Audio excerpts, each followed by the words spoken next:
in this foot alone. Red Raider! Like, you already. Red Raider! You Raider win? No. You rule? No. Put the plate. Hold on, hold on. Red Raider! Ah! Come here, fucker! Come on, be here real quick. I gotta go out my ass. You know what? I'm here real quick. Yeah. Oh, where's Raider? Come on, Raider.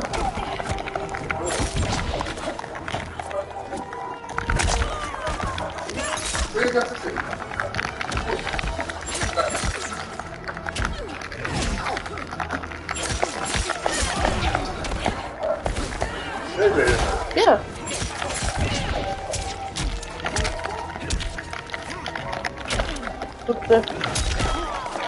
Where I'm doing.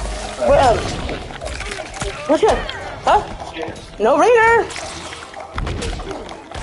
Are you sure she's not your room? Raider, Raider, Raider. Raider, Raider, Raider. Raider, Raider, Raider. Raider, Raider, Raider. Raider, Raider.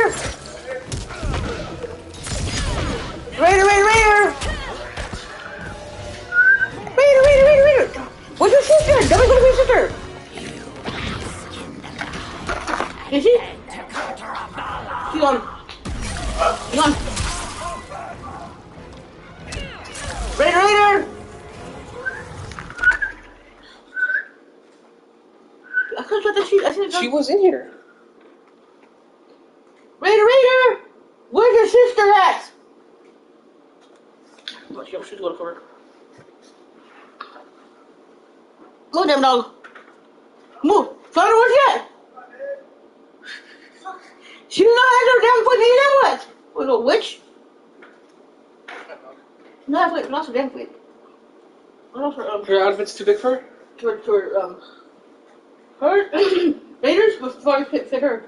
You're just sitting there. No. She's too big for her. What? Raiders with fish beans. Raider, come here! Don't have me go walking up for no reason, goddammit. Come here. Come here. I think she's avoiding you. She's avoiding me for a reason. She can put on her. She's avoiding me. She play those. Get the fuck down.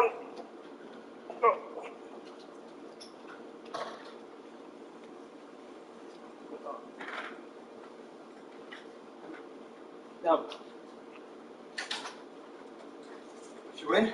It's too, It's too what? too small, what? Too small. Too If small. it's with beans. She win?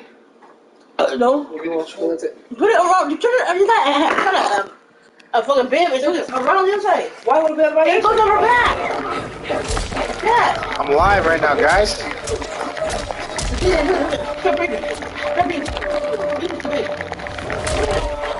Holy fucking elbow her.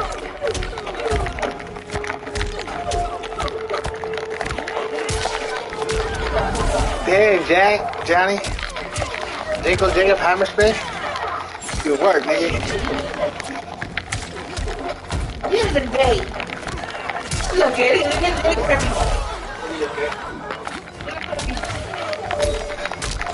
What do you think about her handkerchief? Oh, my baby.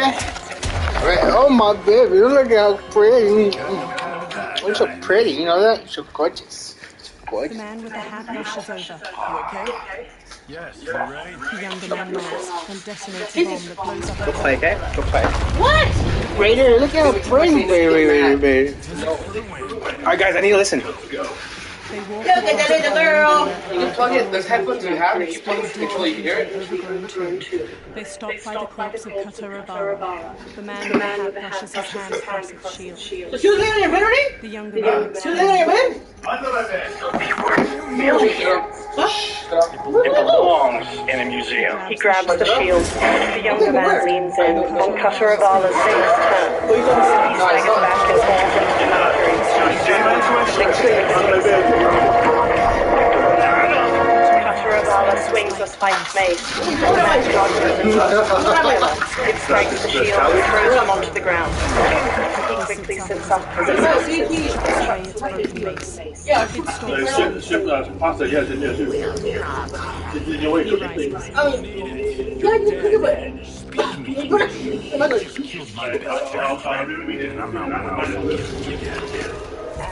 I'll never forgive you for that.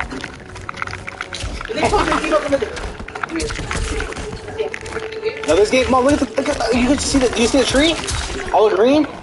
What is green in real life? Grass. Look at all that grass. Oh.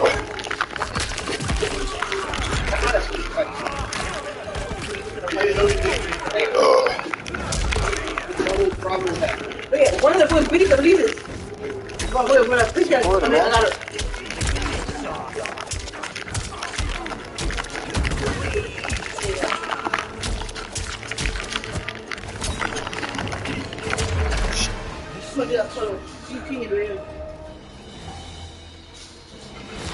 You ended up buying a puzzle?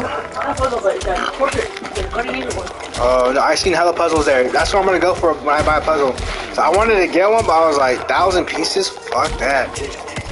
It took me a month to even get like half of 1,000 puzzle piece in the jail. Everybody was trying to do a puzzle. It was actually 5,000 pieces. It took over the whole. Actually, it was an extra 1,000, right, Mom? 500? Yeah. See, no. See, this one was 5,000 because it took up the whole table, the whole silver bench. Everybody was working on it. Everybody.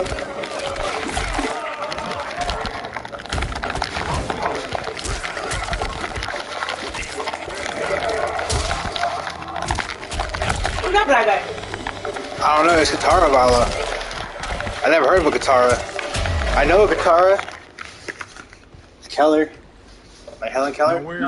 He sprints past Kataravala.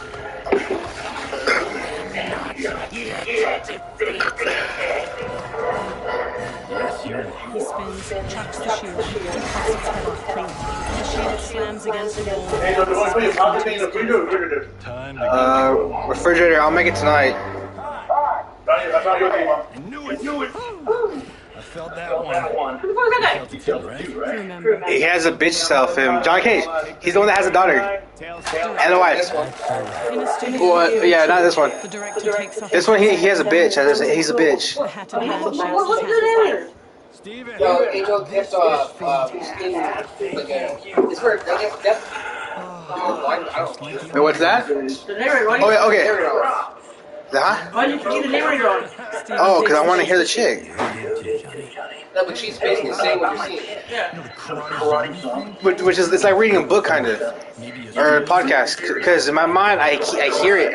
I need to hear it. I'll swing by your office after I change. I can't. Walking away. Marshall will call you. Johnny Johnny puts comes his to fist fist in in the the air. air. Great. Come bitch. PlayStation 5. You got search her name on Google. Come go.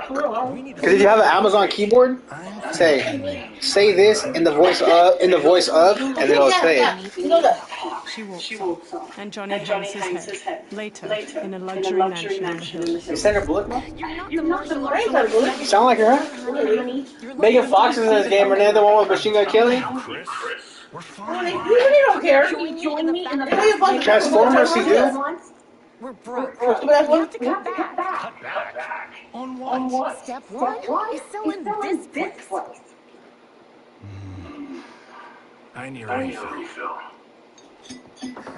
This bitch is in all the games, nigga. She's in The Last of Us. You spent $10,000 on that sculpture, $30,000 on that drone, damn sword, $3 million. Hey, Sento is history.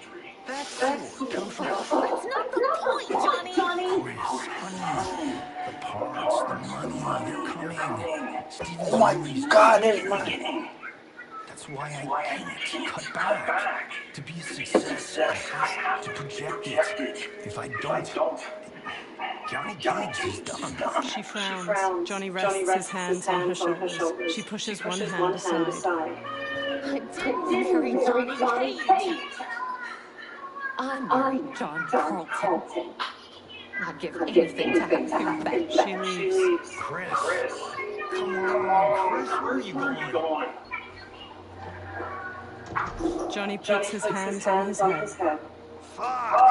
He grabs his drink and downs it, then walks back to pour himself another. Holy shit. How you like that? A black-haired man strides in. Thank you for the beer, Renee. Johnny turns and sees the stranger, who wears a sleek black suit and brandishes a long sword. Where's my wife? He's saying. Oh, I need two. It hangs above the fireplace. Some kind of power. I know. It's my family. They circle each other. No way you're tired. They've been dead for centuries. Not that. Hiding. With Sento in my hands, I'll lead us out of the shadows. That's a great plan, stranger. Except for one thing. Sento's mine. And I won't give it up without fight. Amigo. To the flame thingy.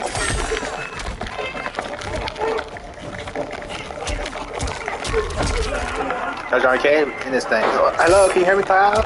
Oh!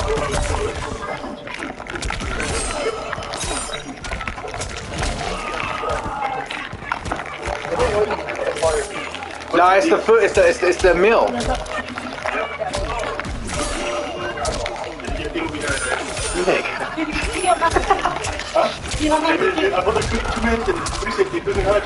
That's what happens when you use Fritos. Or you never make bread with Fritos.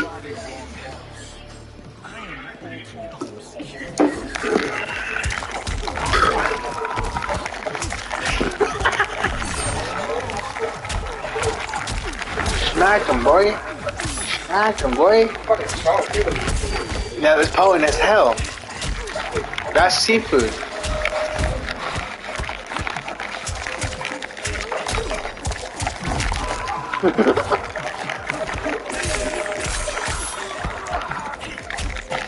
I get these views up, man. What's so hard to do? My house, my rules. Later at night, the defeated swordsman is tied to a chair. He rouses from unconsciousness, and Johnny sits across from him. So, you have a name or what? Kenshi Takahashi. I knew you were Pirate Clan. You know nothing, Cage. 400 years ago, the Tyrant Clan were one of Japan's first families. They lost Sento after getting slaughtered at the siege of Aomori. There were survivors. They hid themselves by shedding the name Tyrant Takahashi. I don't want these bombs. For its protection. The Yakuza's predecessors, from first family to crime. I will take the free of the business corruption. Reclaim our name and our position. But my clan will fall unless I prove that I can lead. That's why I need Sento. And that's Malibu's. He walks toward the door. Great story. Bullshit. But great. Consider becoming a screenwriter. Liu Kang, Scorpion, and Sub-Zero wait outside. What in the actual fuck? Evening, Johnny. Trying to get the tappings. Protector of Earthrealm. May we enter? Nothing's being shot here tonight. You sure you're in the right place? Yes. We come on a matter of grave importance. We must speak to you and your guest. What? Johnny narrows his eyes. How do you know about him? What is that? Because I am the god of fire. Chris Nixon. Nicely done. Sure. Come right in. Glowing eyes are nice. They approach Kenshi, who remains tied up beside an indoor pool. Kenshi Takahashi. Everybody I go around, everybody, Mom, Theo, you know anybody that has a phone? Their phones go bloop bloop bloop bloop bloop bloop bloop. You tell me you're scene partner. I also know yours, Johnny Cage. I am here to offer you both a powerful. Dun. Come on, guys, let's call this. Chris was a doll to set this up, but as pranks go, this one's a bit obvious. This is no prank. Be hard. Quiet. If you please. The blue robe Sub-Zero starts to untie Kenshin. All right.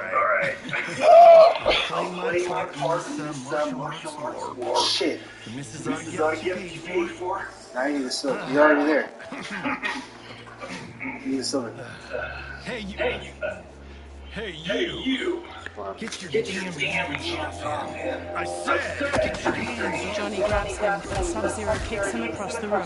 Johnny slides into a table with a $10,000 sculpture on top, teeters and falls. Scorpion. Was that necessary, brother? To put him in his place. That was a hit fool. One of a kind. He stands. Hi, this is a damn prank. You cross the line.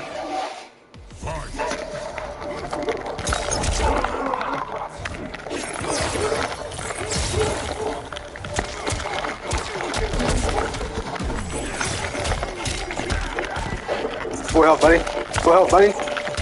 health, buddy.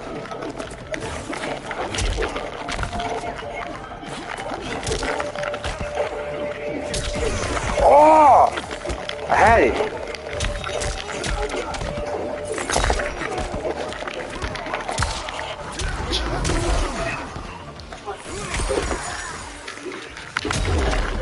You smacked him, nigga. I didn't shoot that thing.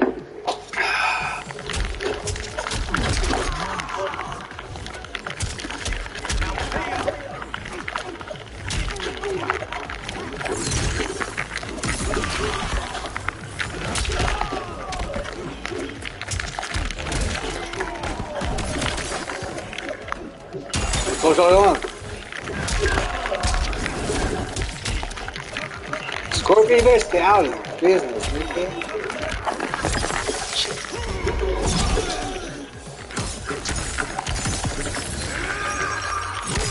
The attacker hits the victim's face with a hook, then twists their arm to break their shoulder. Sub-Zero slides on ice shards which stab up through his smooth abdomen and skull.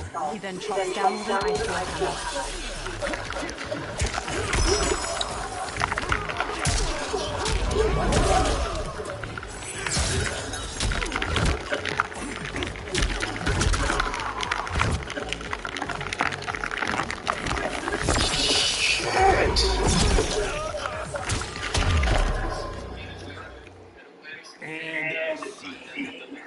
I hope you're sure, because you came from my channel. But still, you have no idea what you're doing. Liu Kang bursts into flames. The flames dissipate. That's no special effect. Indeed, Johnny Cage. Johnny shifts his footing and glares. Scorpion bows. Okay, let's go back to one here. Who are you again? Lord Liu Kang, protector of Earth, God of Fire. Well, that last one tracks. But what's an Earth realm? All will be explained, Johnny Cage. For now, what is important is that you both have been chosen to join this challenge. Why him? Or me, for that matter. Because I have faith that you will rise to the challenge.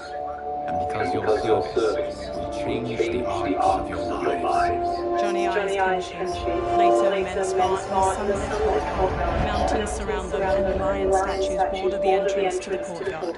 Red pagodas are situated nearby, and cherry blossoms are in full bloom. Several monks wear brown and orange uniforms. Later, they strike wooden dummies that have small poles sticking out. Others spear their hands into steaming hot sand and rock balls. Later, a monk with a braid swings at Raiden. Raiden blocks and punches his chest.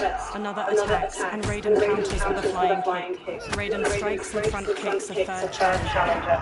Punching over, Raiden shuffles in an offensive stance. He straightens and brings his hands together, fist to flat palm, and the nearby monks do the same. Kung Lao saunters up with a razor-rimmed hat. That is not a good idea. It is genius, Raiden. The next time we see Sub-Zero, I will have to thank him for inspiring me. See? It won't be effective. Kung Lao throws the hat like a flying disc. It slices the target and flies back. He catches it by twirling a finger inside it. Maybe it's too effective. Johnny walks up. You just need to get on with it. Been cooped up here for months. I can't be a cinematic universe somehow with monsters and magic if I don't ever see them. Kenshi joins. That's why you're here. Liu Kang said this kid would change the arc of my life. That's how it gets done. My ex will rue the day she gave up on me. So selfless. Oh, please, Tattoo. You're just here to get your sword back. We all have our reasons for being here. Some better than others. But we are not here to fight it ourselves. We are here to fight for Earth realm. Liu Kang steps out. And today, one of you will be chosen to fight for it at the tournament. Only one of us goes to Isn't Outworld You want to say what it is? The tournament rules is Outworld's turn. You know, I don't know why I never asked this, but what's our record this turn? Earth realm and Outworld have long been evenly matched. But Outworld is gaining strength. Should it win, its more militant faction will be Old. I thought you admired Outworld. It is a place of great knowledge, wealth, and beauty. But our rulers do not share goals and beliefs. We coexist peacefully, because Outworld respects our strength. Should we show weakness, our rival will become our enemy. I will not lose, Lord Kang. First, you must win the right to represent us. Whichever one of you outlasts the other is chosen. He sits on a chair in the middle of the courtyard, and every man except the four kneel. Raiden, step forward. Raiden bows. Good call. That's right. You shall face it, John. Ready for your close-up? Alright, let's do this. But remember, boy, I'm a global martial arts. I don't think you can handle this. Liu Kang rolls his eyes. I am ready, Johnny Cage. Fight.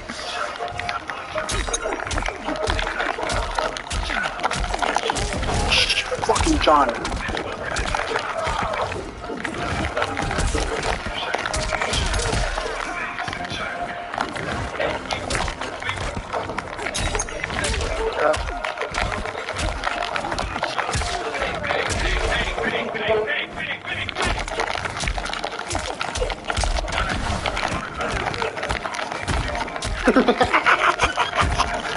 Holy fuck. Sublime. This is Vinny Boy. I found it. We did that.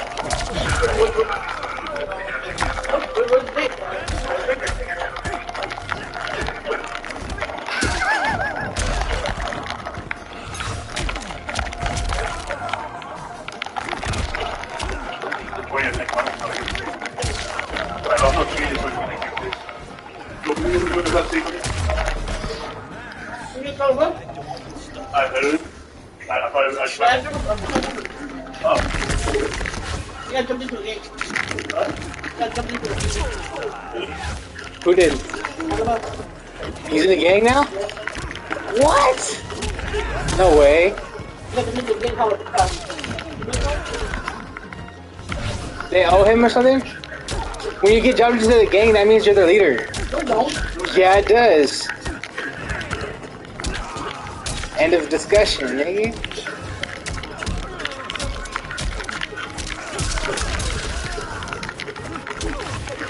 Yep, free job it.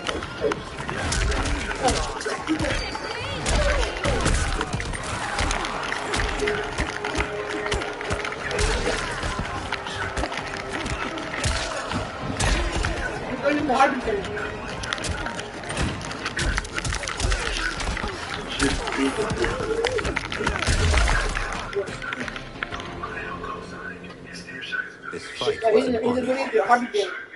Raiden helps Johnny up by the hand. Remember how we were looking up like underway for men from the team and saw some weird stuff? Then when I saw a wood get Kenshi Takahashi. You are next. Kenshi steps toward Raiden, his sword in hand. He shoots a hard look at Johnny as they walk past each other. You have skills, Raiden, but you're inexperienced. Whatever experience I lack, I make up for in a heart. It's nerves, not heart that fights. I should know. I've been in hundreds of them. Fight!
Stand for.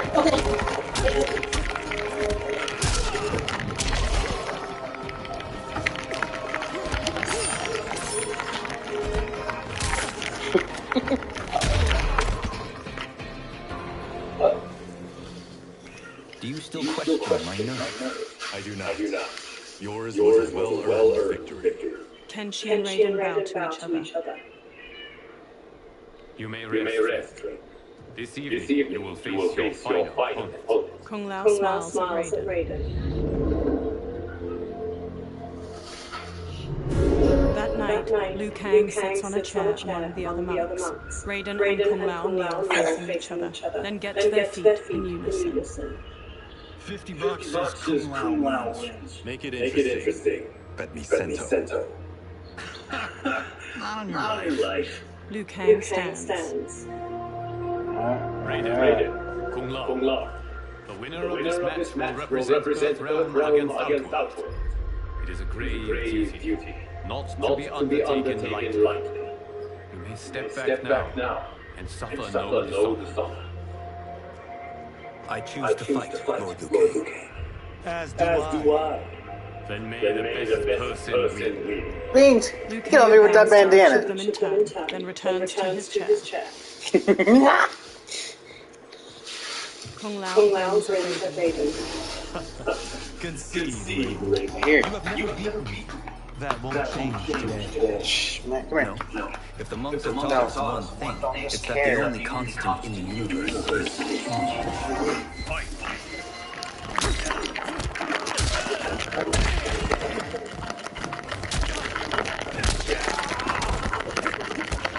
Hand on my wrist. Just love code. That take a flick. I'm not this cool. Stop!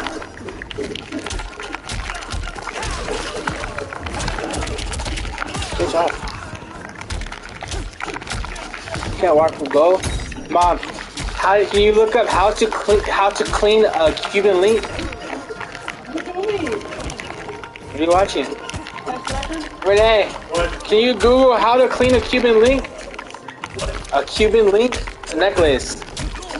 Just not the price, just how to clean it. Why should I look it up? I'll tell you step by step. Oh, never mind. I want it anyway. Look it up myself. You don't trust us.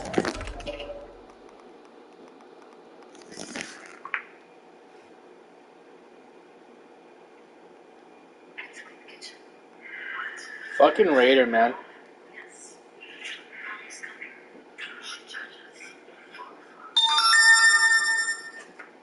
Cleans this clock.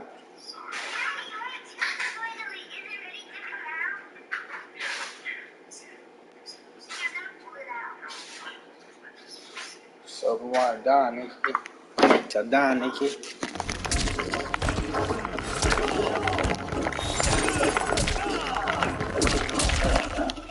Come on, babe.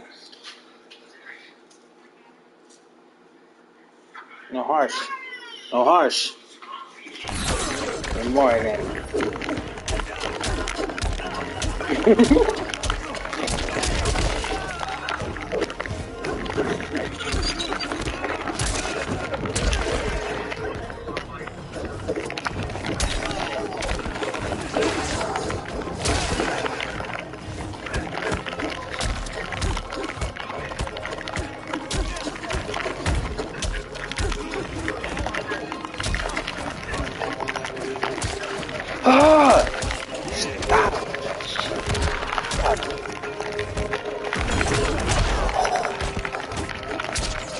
Dude, fucking cool out. Any given Sunday.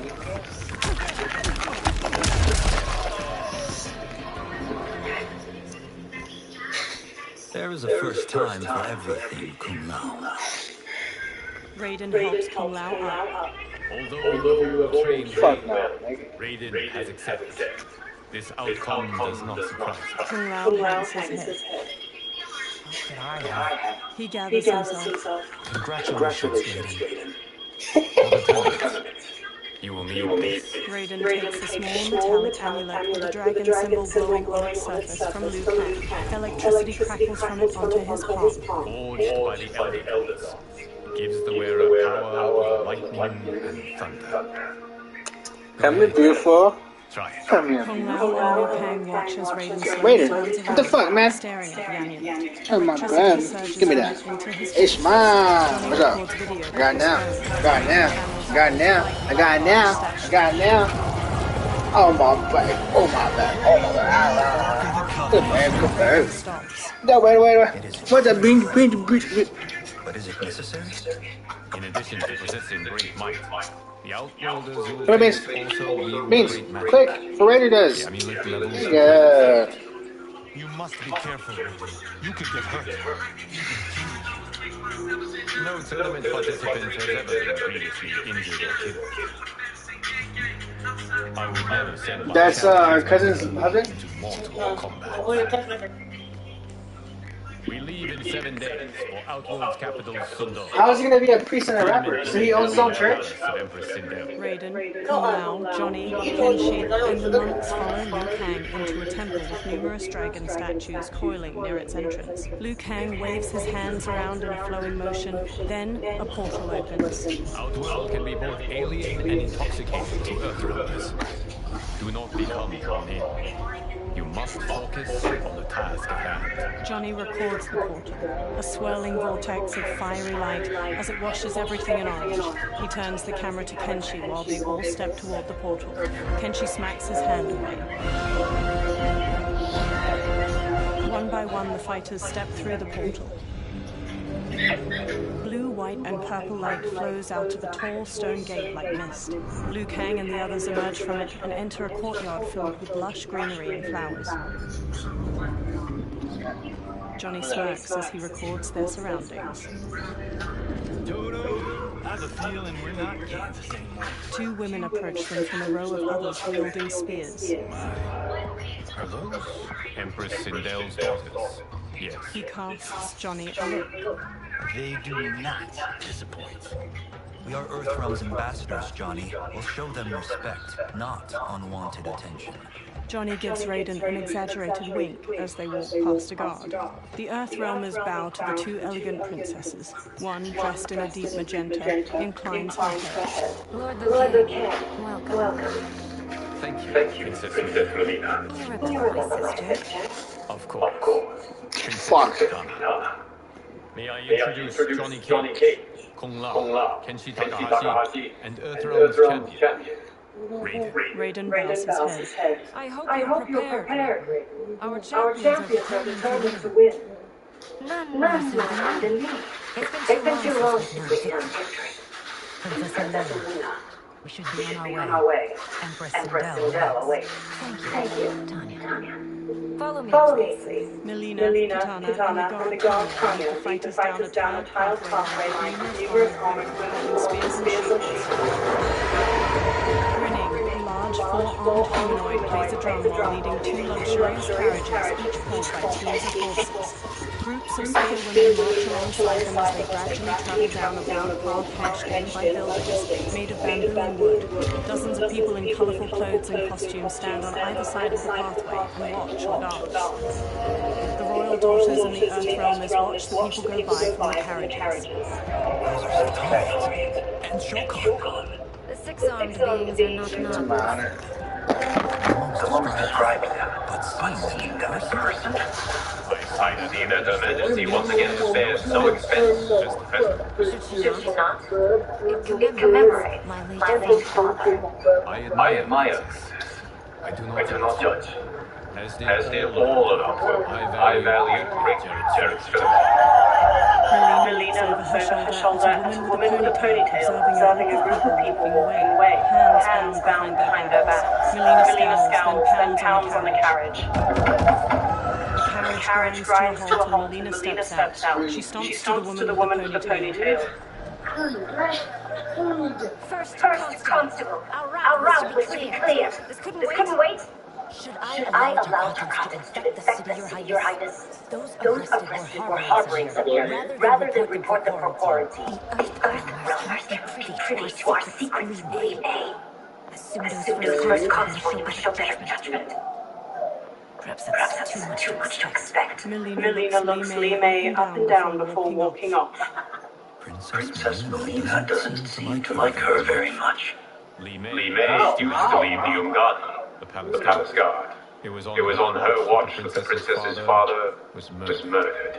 Decorative waterfalls pour around the front of a vast, ornate palace. The Earth-Realmers stand inside a throne room crowded with outlaws. Worry expends energy for no purpose. But the tournament, if I lose, Focus on your actions, not the outcome. It is all you can control. A large armored humanoid with two twisting horns approaches. He shoulders his way past onlookers. Red alert. Incoming Starkville. General Shaw. Do not let him go. General Shao stops before the warriors.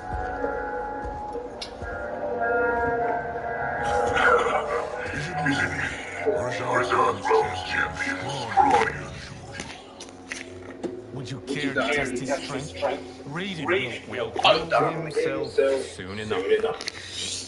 Have you still not told those Earthbounders that Kombat exists? It is safer that way, General. I suppose so. You'll be those frail lies getting handed truth. You presume them frail, General.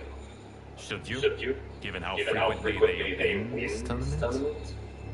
We will destroy your champion. He will taste no victory. He Get him, stomps Raiden. off. Get him, Raiden. Get him. Raider. Silver-haired woman Raider. in and silver Good armor girl. approaches the Good warriors girl. with Melina and Kitana Good girl, on her baby. Good right and girl. left. Bro. Sunlight falls onto the three women in patches, glimmering on the silver bands and accents of their armor. Melina's a deep pink and Kitana's a vivid blue. The silver-haired woman sits on a purple and silver throne resting on a dais. Kitana and Melina take lavish chairs on her right and left. Welcome, members of the Royal House. Welcome, our esteemed Earthbound guests. We gather once again to honor my late husband's legacy, to continue the tournament that he founded with Lord Liu Kang, in hopes that it would foster peace among realms. May Jared's soul watch over us with pride from its resting place in the living forest. She smiles tightly. Lord Liu Kang, Empress Sindel, it pleases me to once again be your guest. bitch. Here, you are always welcome. Now, let us meet your champion. Earthrealm's champion is raiding, Your Majesty. He has earned his place by embodying the very best qualities of Earthrealm's people. You seem nervous, young man. I'm a stranger in an unfamiliar land, here to compete against its greatest fighters. Yes, I am nervous. As you should be. You have a difficult path ahead. Sindel gets to her feet and holds her arms out. It has begun. As tradition requires, Outworld's initial competitor will be Sundo's first constable, Li Mei. May she defend our realm's glory, as well as she preserves our capital's order. Li Mei steps to the dais. Your Majesty, I will honor both the Royal House and all of Outworld with my combat. If so, you will vastly exceed my expectations. Remember, were it not for Jared's tradition, you would not be here. Li Mei's face falls as the Emperor shoots her a sharp look. Liu Kang places a hand on Raiden's shoulder. All you need do is your best. The rest will take care of itself. Yes, Lord Liu Kang. Shall we see what you can do? Hopefully, this will be the first of many victories. I will prevail, Earthrealmer. This fight is more important to me than you can ever know. Fight. Smack that ass. Come here.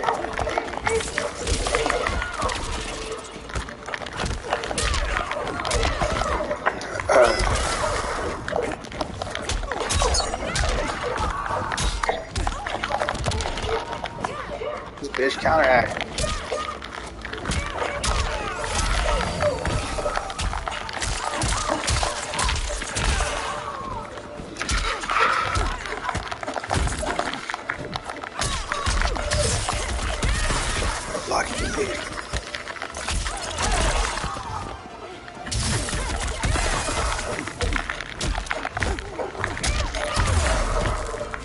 Oh my god, I gotta take a shit.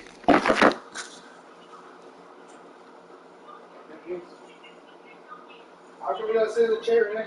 It'd be like, I'm playing both your lane, I'm waiting for my food to die. I'm still playing the game, I was ready to wrap it. Alright.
This thing right here.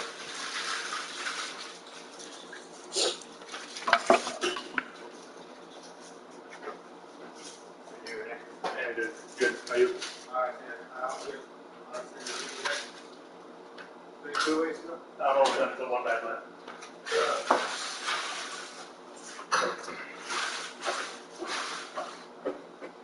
What the hell, sir? Too good. Orb down, right? Sure. But not nearly well enough.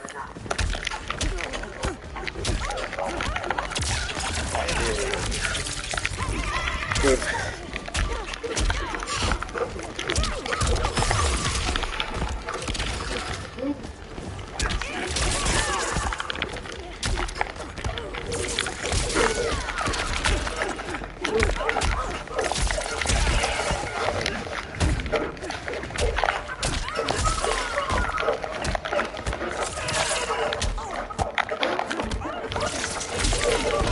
Right, when it's full health. Almost. That fantastic me.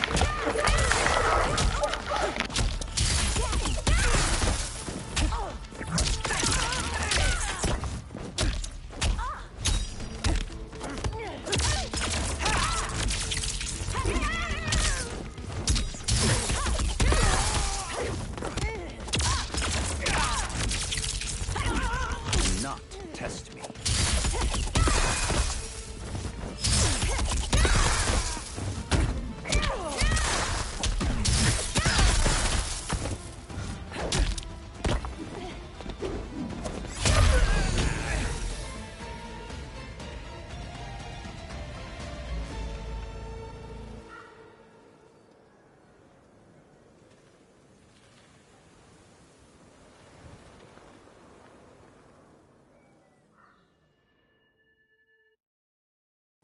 This fight is more important to me than you can ever know.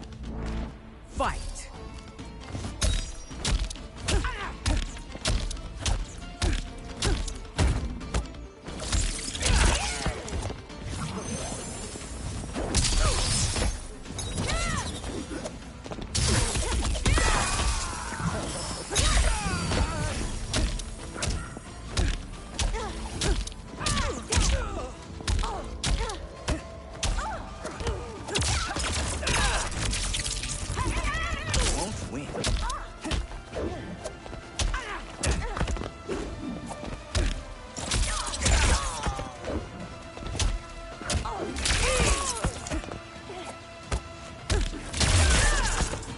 I will admit it.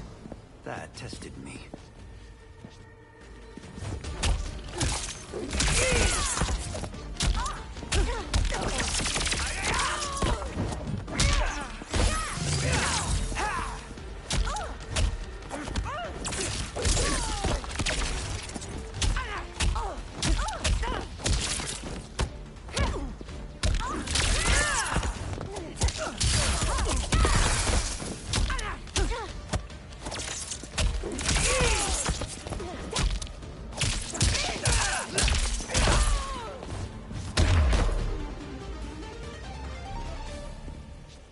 Thank you for the match, First Constable.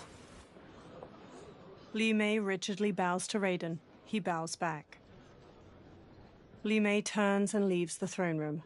The spectators huddle together as they watch her go. Raiden stands before Sindel's dais.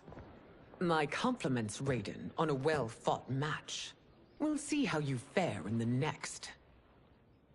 General Shao, whom have you chosen as our next competitor? Your Majesty, I have chosen Reiko, my second in command. As a boy, Reiko was orphaned during the Kafala War. Though captured, his spirit remained unbroken. He scratched, clawed, and survived. After the war, I took him in, molded him into the perfect soldier. Few others are as well versed in the ways of war. Reiko stands near Raiden and performs a combination of elbow strikes, knees, and punches before jumping and spin kicking. He glowers at Raiden. In whose army have you served? In what wars have you fought? I have done neither. Then you are woefully unprepared, Earthrealmer. This will be your last battlefield. Fight!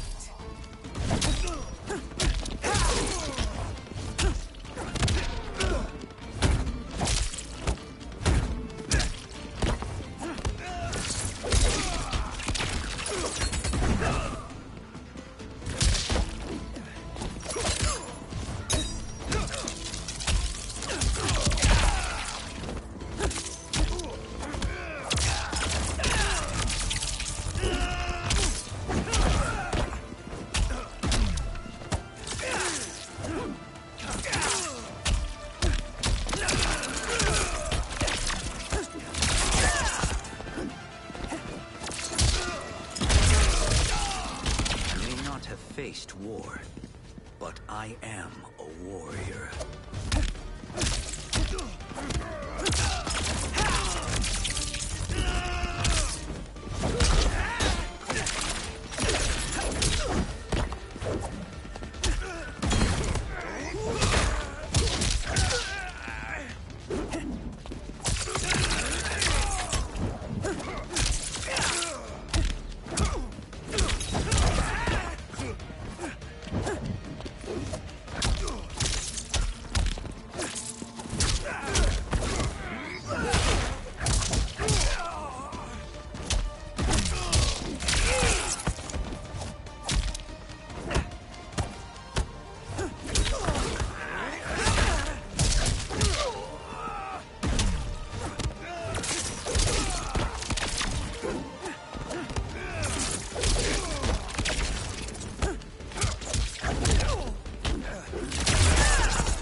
Raiden lowers his hands. Felled by a simple farmer. General Shao curls his lip and walks off as Raiden turns to Sindel. I am ready for my next opponent, Your Majesty. Whom shall I face? Patience, young man. She stands. We are adjourned until first light. I hope to see you all at this evening's banquet. The Empress smiles softly. That evening, Kung Lao wolfs down food beside Kenshi.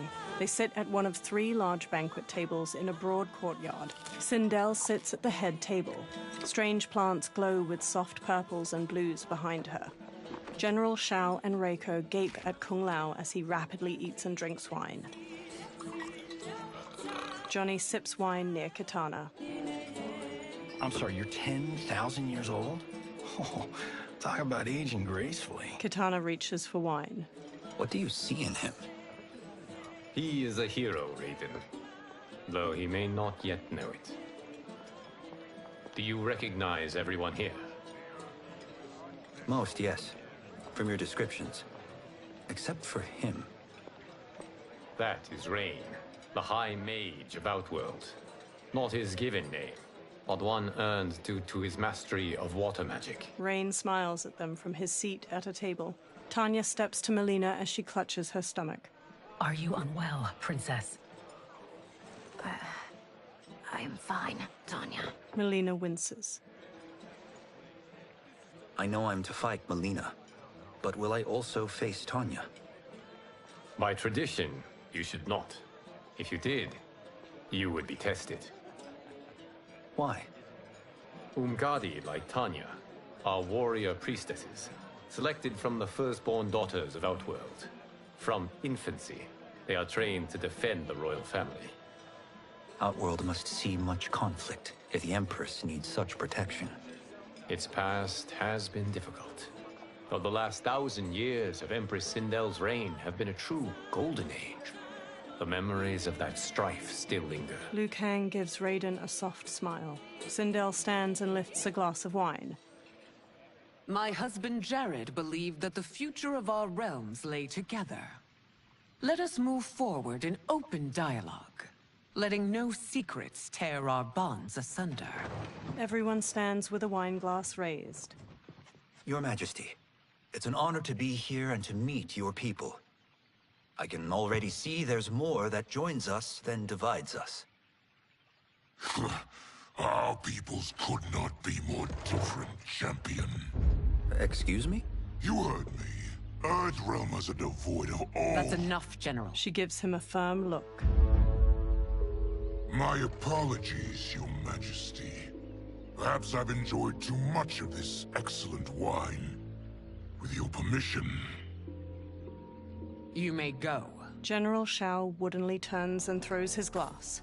He marches off with Reiko in tow. Later, Sindel glares at Shao in her chambers.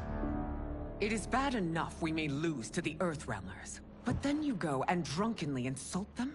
You needlessly stain my honor and your family's proud military tradition. May I speak freely, Your Majesty? Again with this? If you must. We must act on the Sorcerer's prophecy. He warns that Liu Kang will conquer Outworld. And his predictions are usually impeccable. but I've no proof of Liu Kang's ill intent. His interventions have kept Outworld at peace for centuries. He herds us into compromises, shackles our independence. If we could meet our enemies in battle, we'll take— You would consign us to endless war! Better that than be Liu Kang's lapdog. Sindel's eyes harden. If I see evidence of the prophecy's accuracy, we will act. But only then, and only at my command. Did not your illustrious father teach you that war is the last resort, not the first? He did, Your Majesty. Do not forget that, General. She glares at him, face to face. Come. Melina and Kitana open the chamber's doorway and enter as General Shao leaves. You asked to see us? I saw what happened this evening. That was nothing. Something I ate. Was it? I can't chance it, can I?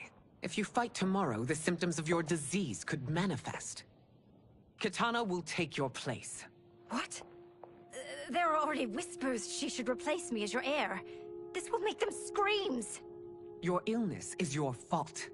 Why you left the palace that night unattended is still beyond me. I just needed time alone, away from all this. I never thought that... That's your problem, Melina. You never think. A mother is only trying to protect you, sister. If your disease becomes known, you will be banished to the wastes. For you to hold the throne, we must keep your secret. Melina pulls her arm away from Kitana's hand and strides out of the room. The next day, Sindel sits in a lavish chair in the courtyard. Raiden stands before her. You continue to surprise Raiden. Among others, you have defeated Kotal, Motaro, and Shiva. Only 2 fights remain. Are you ready, Earthrealmer? I am, Your Majesty. Then next, you face my daughter, Kitana. Kitana strides to them. Liu Kang steps between her and Raiden. Your Majesty, this is unprecedented. Raiden's next opponent should be your heir. Melina is unavailable. She's away on pressing Imperial business. But I have not prepared him to battle Kitana. He's already demonstrated great skill. Can he not improvise? Do not worry. I can do this. Very well. I will be no easier to fight than my sister, Earthrealmer. I suffer under no such delusion, Your Highness. I will win this fight. For her, my Empress, and all of Outworld. Fight!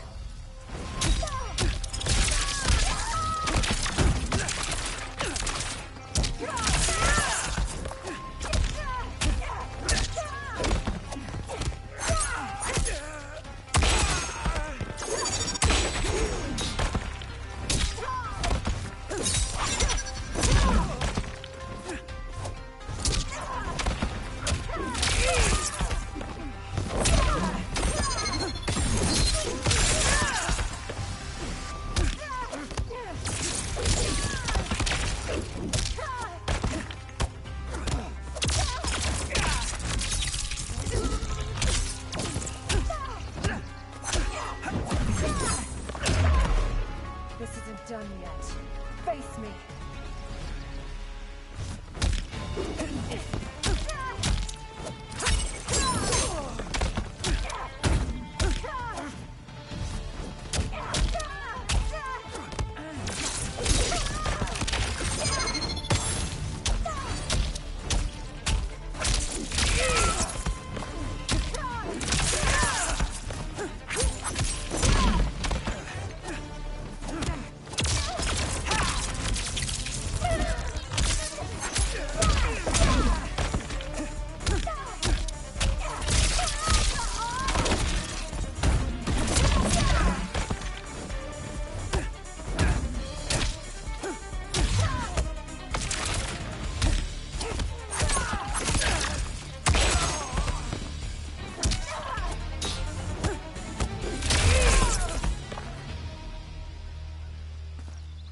You fight well, Princess. Kitana stands. As do you, Earthrealmer. Surprisingly so. I hope we meet again. Under different circumstances. He beams at her. It's time for the final match. It's a testament to your abilities that you've made it thus far. But now you must face General Shao. General Shao approaches. Victor of the Tavarian War. Conqueror of the Quatan Plains. Defender of the Navala Coast. As has his family for generations, General Shao defends us with zeal and tenacity.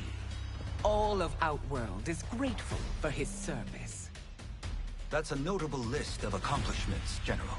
It is a mere fraction of them. A full recitation would take days. Fight.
Over.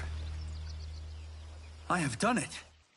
Sindel stands. Congratulations, Raiden. Earthrealm wins. Head held high, Sindel leads Katana away from the courtyard. Raiden steps to General Shao as he tries to get up. Raiden holds a hand out to Shao. May I assist you? Stay away, Earthrealmer. Raiden's face tightens. Well done. You have exceeded my greatest expectations. Thank you, Lord Liu Kang. Because of you, the Outworlders who would disturb the peace will once again be held at bay. Smiling, Liu Kang places a hand on Raiden's shoulder. Come. Let us bid our hosts farewell and return to Earthrealm. Kung Lao, Johnny, and Kenshi bow to Raiden. All right, yeah. That was great. Very impressive. That night, Liu Kang sits in an ornate room before a fire in a brazier, his eyes shut. He opens his eyes. Sand whirls on the other side of the room. It resolves into a dark-skinned man with glowing eyes and a bald head. Geras, my old friend. It's been eons. It's good to see you. Likewise, Lord Liu Kang. I have watched you with the Hourglass. You are relishing your role as Earthrealm's protector. It suits me far better than being Keeper of Time ever did. I never wanted to replace Kronika. Being history's architect drove her mad. I had no wish to share her fate. Which is why I am forever grateful that you volunteered to safeguard the Hourglass. Despite my having relinquished its power, the new era has unfolded as it should. Geras takes a Jaguar figurine from a shelf. You created me in your own image. Duty is my highest calling. While I am glad you are here, you are not one for social calls. Is there trouble with the Hourglass? With something it has shown me. What, Geras? When you restarted history, You altered the destinies of certain malefactors to neutralize them. At least one of them is defying that destiny. Shang Tsung. Go on. He has escaped his meaningless life and is on his way to becoming a powerful sorcerer. He has already infiltrated Sindel's court. I saw no sign of him during the tournament. But if that snake is in Sindel's ear...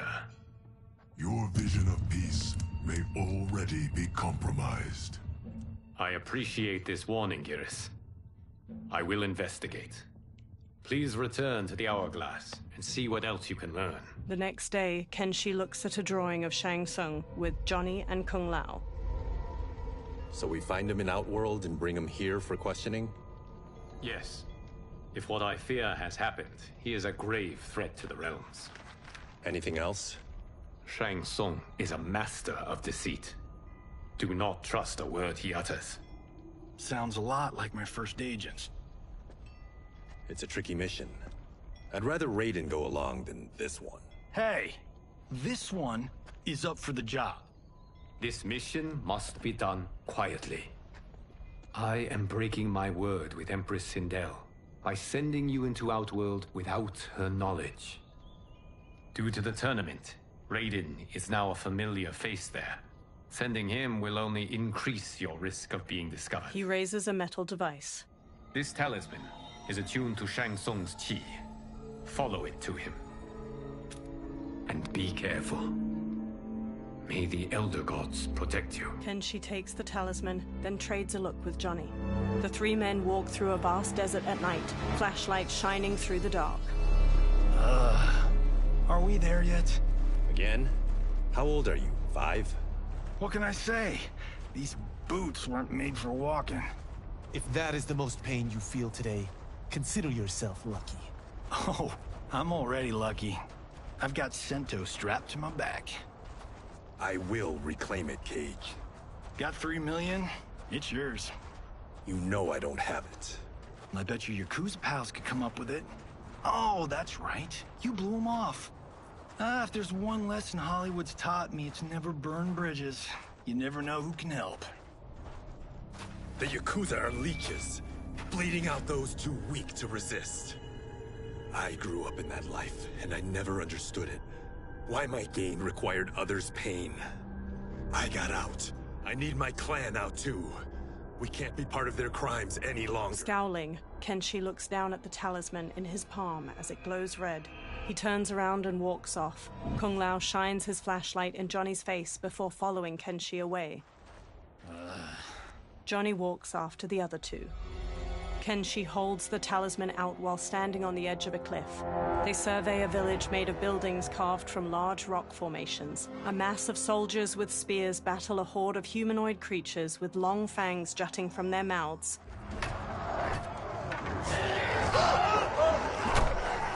What's your precious say? That Shang Tsung is among those... things. Oh, my fans are gonna go nuts cosplaying them a Cage Gun. Johnny records the battle with his phone. 2 soldiers shove one of the creatures through an alleyway in the stone city, his arms tied behind his back with rope. The creature thrashes in their grasp. Firelight shines on his multitude of large fangs and bald head. Shang Tsung approaches. Hold him still. If he squirms, I cannot extract marrow. He raises a large syringe. That's Shang Tsung. Let's jump him after he's done.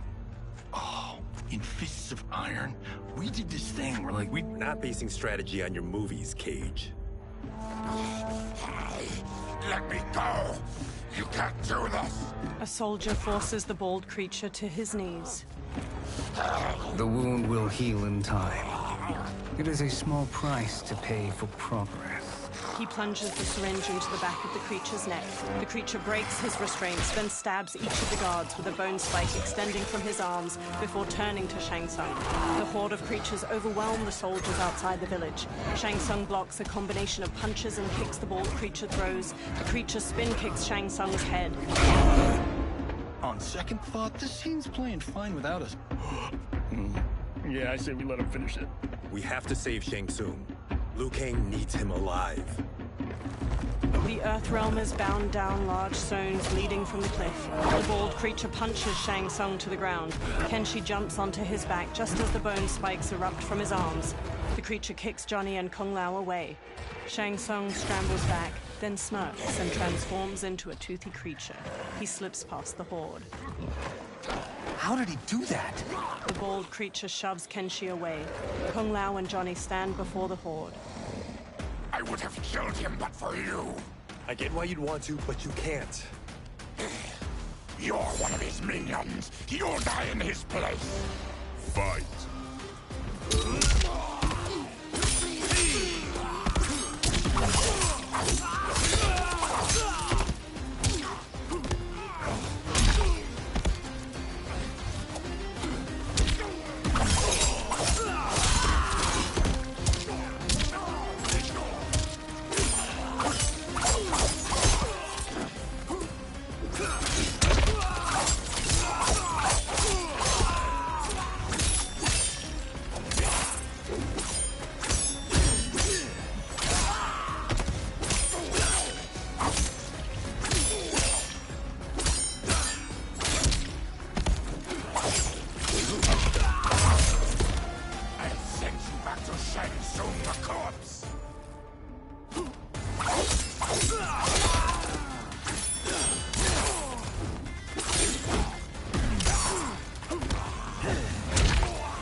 Just made him angry.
Kenshi sheathes his sword. Now please, let me explain. The horde surrounds them. You got us into this. How about getting us out? I know what this looks like, but we don't work for Shang Tsung. If not, why save him? Because Liu Kang, Earthrealm's protector, wants to question him. He thinks Shang Tsung may be a threat to both our realms. He holds out his hand. I'm Kenshi Takahashi. Our kind do not shake hands. I'm sorry. I didn't mean to offend. Don't you know what we are? No, we don't. We are victims of Tarkat. The disease is not easily gotten, but you can't risk more close exposure. Johnny nervously wipes his hands.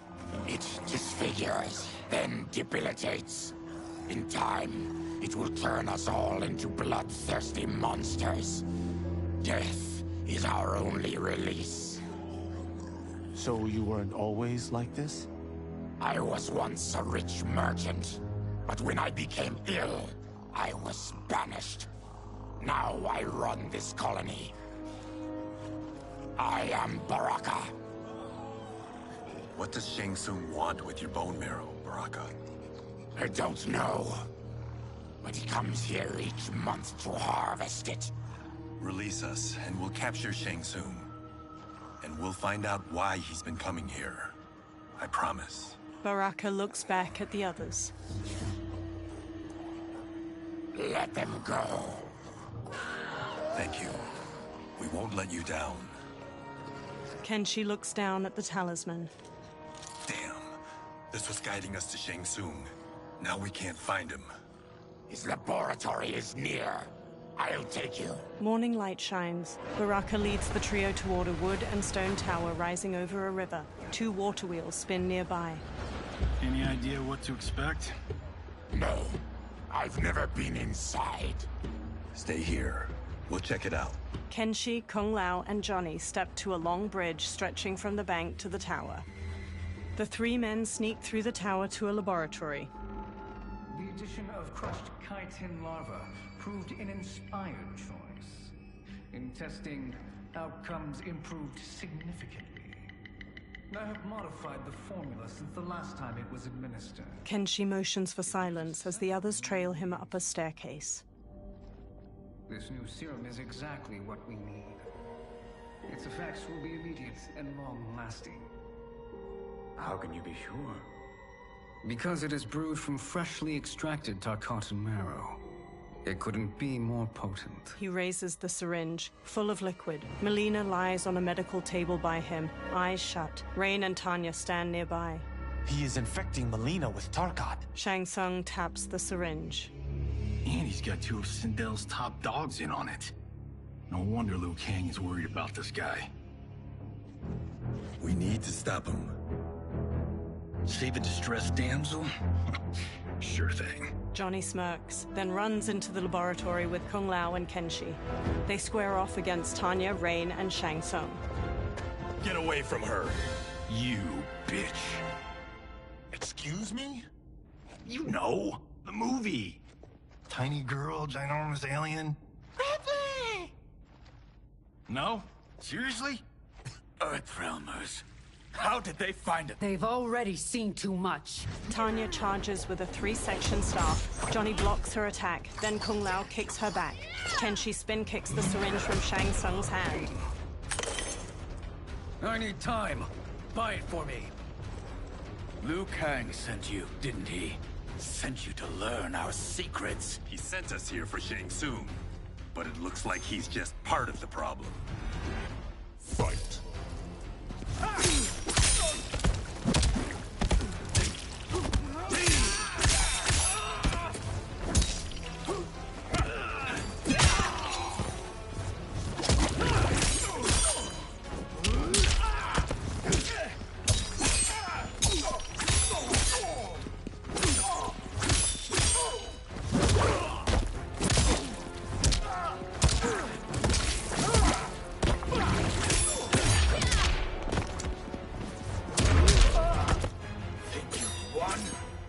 We are just getting started.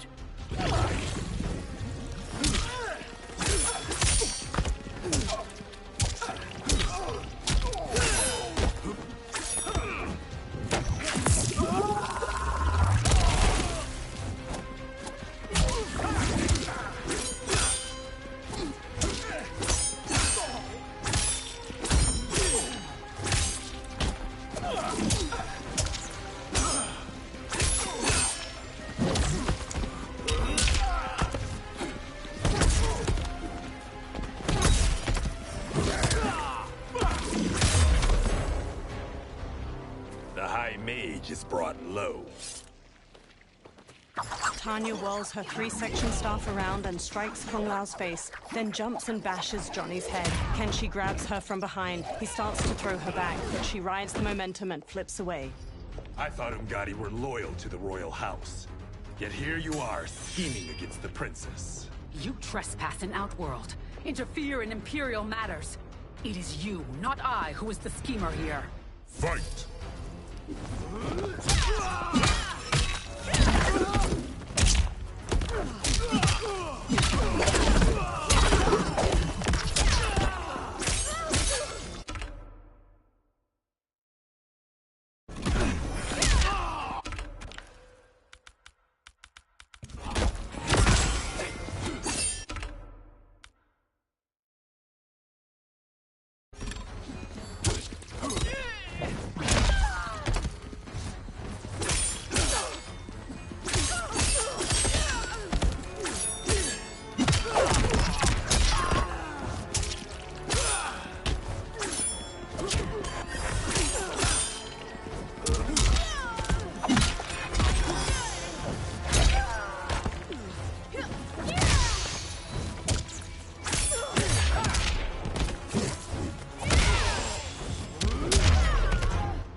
Here, Umgadi.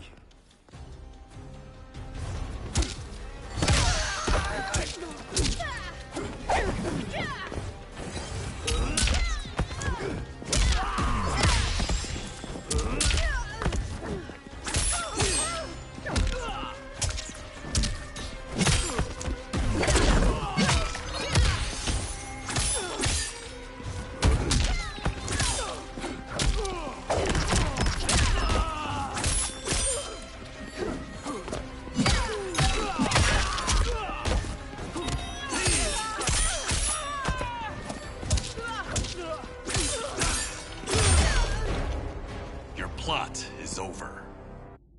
Kenshi strides to Shang Tsung. Step away from the table. This is twice you've been a thorn in my side. You Earthrealmers do have unhealthy habits. You heard him.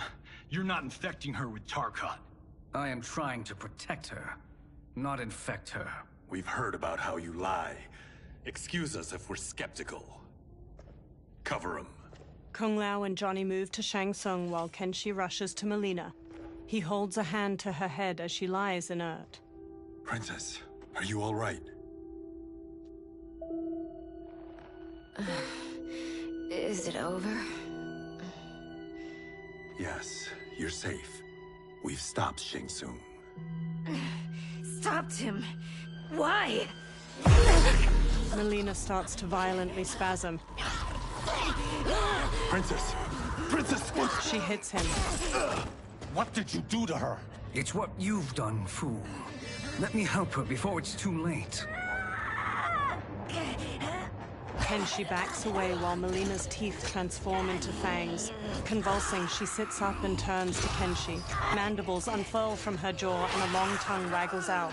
She breaks the metal restraint on her wrist and stands. Now do you believe, Earthrealmers? What do we do? Keep her occupied. I need time to finish more serum. Johnny, a hand? We got pages for this? Or are we winging it? Whatever we do, we can't hurt her. Her? I'm worried about us. Melina bounds to Johnny and pulls at him. Princess, we can help you. Your blood. I smell it. How sweet it will be to lick off my fingers. Fight!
Kung Lao!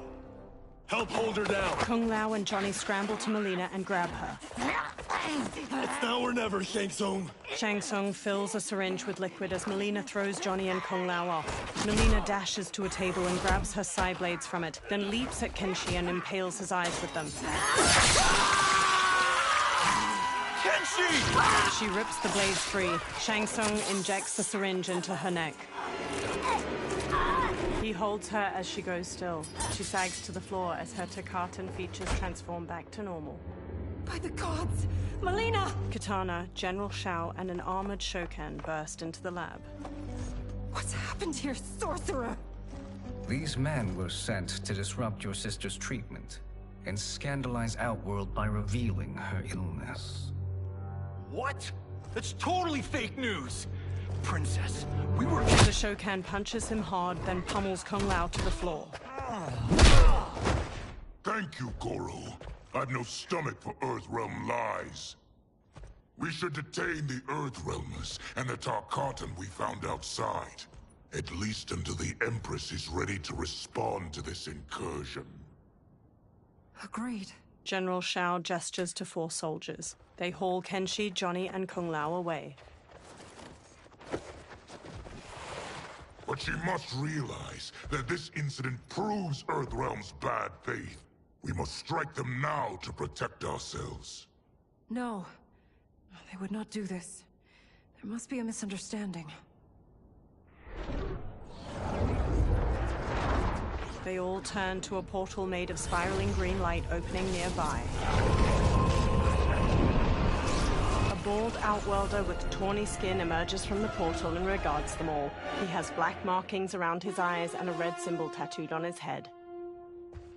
It is no misunderstanding, Princess. It is a confirmation of my prophecy. Left unchecked, Liu Kang will conquer Outworld. He kneels by Katana. I apologize for not arriving sooner to defend your sister. I am glad she received her treatment. The princess is safe, but the threat from Earthrealm remains. Yes. Quan Chi, when do you anticipate they will strike? Soon. Today's events were foretold in the final quatrains of the prophecy. Then I am right. We must act now, Princess. I will take your concerns to the Empress. It is for her to decide. Rain, Tanya, assist me. Rain and Tanya lift Melina from the floor. Rain carries Melina out of the laboratory with Tanya supporting her lolling head. What truly happened here, Sorcerer? That the Earthrealmers interrupted the princess's treatment was happenstance. They were here to capture me for Liu Kang. You? Why? That I must investigate. For now, let us revel in our good fortune. The Earthrealm's serendipitous arrival has given us ample evidence to convince the Empress of the truth of Quan Chi's prophecy. Conflict with Earthrealm is now inevitable. Not necessarily. The Empress has never been eager for conflict. If she resists, she will be replaced. Outworld needs a steadfast leader. A leader like you, perhaps. If my realm requires it of me. Shang Tsung smirks at Shao. Kill the Earthrealmers. They cannot report back to Liu Kang. Their deaths will also feed the ire between realms. 2 birds, 1 stone. Our benefactor will be pleased. She needs the realms at war, not at the brink of it, in order to conquer them both. Only then will we rule at her side. Before she found me languishing in the mines, I would not have thought such a thing possible. But soon, she'll have transformed us from serfs into scions. Quan Chi stares at Shang Tsung unblinkingly. twitching, multi-armed Takatin hybrid hangs from manacles chained to the ceiling of a dimly lit dungeon. A fanged face stares out from the creature's chest and tongues stick out from its armpits. Blood oozes from its body and into a drain on the floor. Another creature missing its lower body hangs from manacles. Its guts hang to the floor. Baraka slams on the bars of a cell he stands in. Kenshi sits near him by Johnny's and Kung Lao's unmoving bodies. You've been at that for hours. If you could see, you'd know why. That's not happening, is it? Keep talking, will ya? To keep my mind off this. Tell me about life before you got sick. I was doing well, trading goods up and down the Varta coast. My family was comfortable, happy. Then Tarkat came. It took my wife, then my children. Cruelly, it lets me live for now. I think it enjoys ravaging my body more slowly. Johnny sits up. This hangover. Oh. Kenshi. God damn it. How bad's the pain? Excruciating. You saved me. I won't forget that. But you may just regret it. What are you doing? Johnny gawks as he stares through the bars of the cell. Various Takatans dangle from chains in the dungeon, many missing large chunks of their bodies. One spasms as they hang from a torture rack. What in the... When did we take the left turn into survival horror? This is Shang Tsung's real laboratory. We're beneath where we were before. That was a false front. Reminds me of this cheap-ass film I did in my early days. Flesh Pits. God, that was trash. Reptile, a masked man in a green cloak, opens the dungeon's doorway and enters. Who's that? Our jailer. Reptile strides through the broad cobblestone space. By a cell, he stops by a bucket filled with chunks of bone-in meat. He throws one of the chunks to a Takatan hybrid inside. The creature grabs it and rips into it with their fangs. Reptile steps to Baraka's cell and looks at Kenshi. How is he? His eyes are gouged out. Guess. Reptile hands Johnny a small jar. That will dull the pain. You're vile to be part of this. You are Shang Tsung's prisoner. I am his slave. He has my family. He'll kill them if I don't obey. Johnny opens the jar, then pulls a long red cloth from his belt. He smears some of the jar's ointment onto the cloth. He covers Kenshi's gaping eyes with the cloth, then ties it around his head.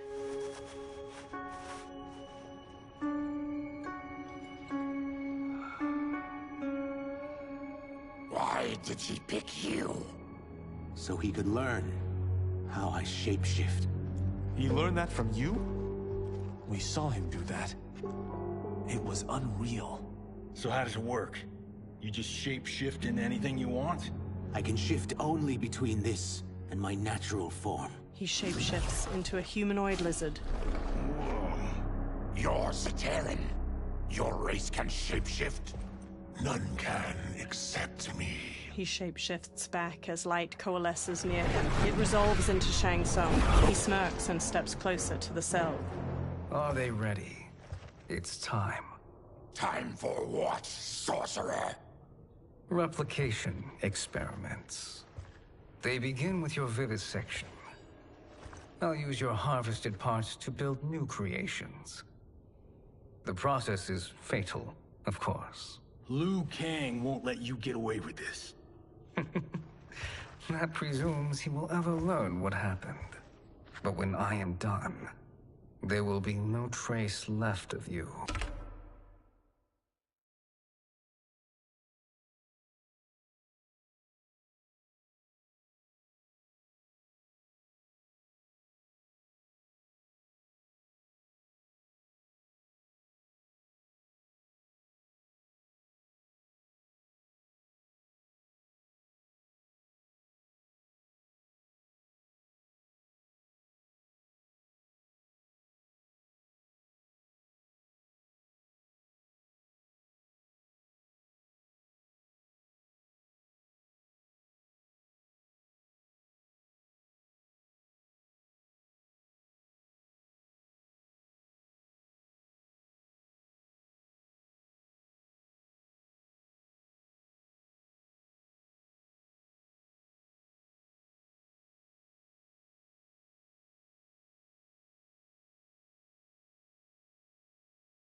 I shall return soon to check progress. I have other matters to which I must attend. He teleports away. You don't have to do this. It's either you or my family. Reptile moves to another cage filled with Tarkatan hybrids. He opens their cell by pulling a chain through a pulley. Put them in the chambers. The warrior's cell door opens as the creatures charge. Johnny jumps, swings from the bars above, and kicks a hybrid down before punching his head. He kicks one hybrid's face before kicking another to the floor. A third rams Johnny into a wall. Kenshi sits in the cell while Kung Lao fights off two of the creatures, and Baraka viciously stabs another's belly before throwing him away. Baraka strides forward, then impales a hybrid with both bone spikes and flings him over his head. He slashes at another as two of the creatures drag Kenshi past him. The hybrids fling Kenshi into a small cage dangling from a chain fixed to the ceiling. Another pair chuck Johnny into a cage next to Kenshi's. Two of the creatures haul Kung Lao to a third cage. He throws one off, then double kicks the second back before pummeling a third with a combination of punches. He turns sharply and sidekicks a fourth into a table holding his razor-rimmed hat. He throws it and the hat flies in an arc, decapitating two hybrids before returning to his hand. He smoothly sets it on his head. Fight!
Baraka snarls at a fallen hybrid. There is nothing more foul. Electricity arcs along the bars of Johnny's and Kenshi's cages. You spoke too soon, Baraka. Reptile holds a sparking lever nearby. As the hybrid on the ground crawls pitifully, a Tarkatan hybrid brute stomps on his head. Fight!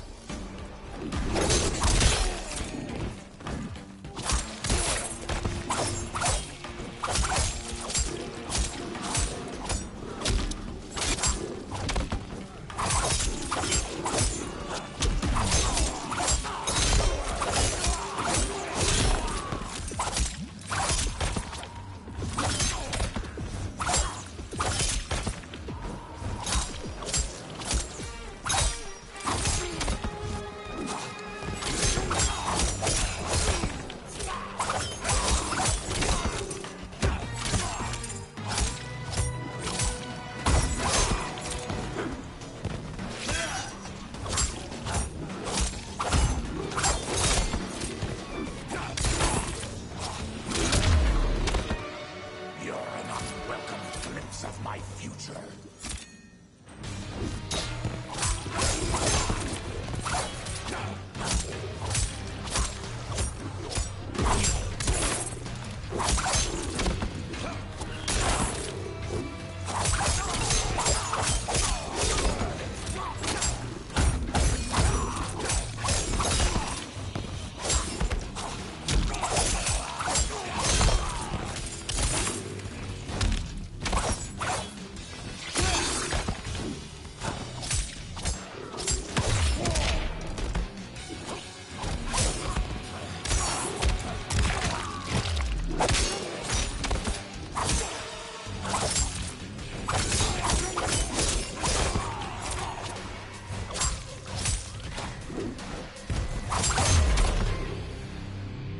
Baraka lifts his head. Enough distractions! Brushing Kung Lao aside, Baraka grips the bars of Johnny's cage. He rips it open, then does the same to Kenshi's.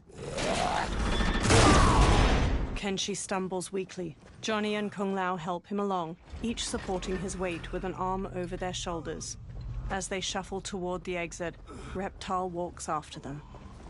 I'm ruined! Shang Tsung will punish me for this by torturing my family. Baraka narrows his crimson eyes. You'll pay for their suffering, Tarkatan. Fight!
We are leaving.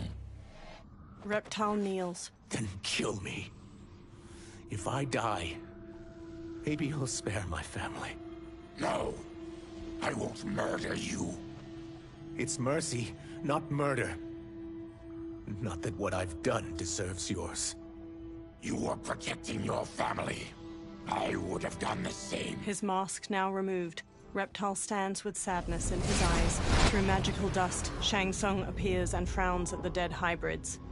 What has happened here? Johnny takes up Sento and stands with Baraka and Reptile. Shang Tsung points sharply at Reptile.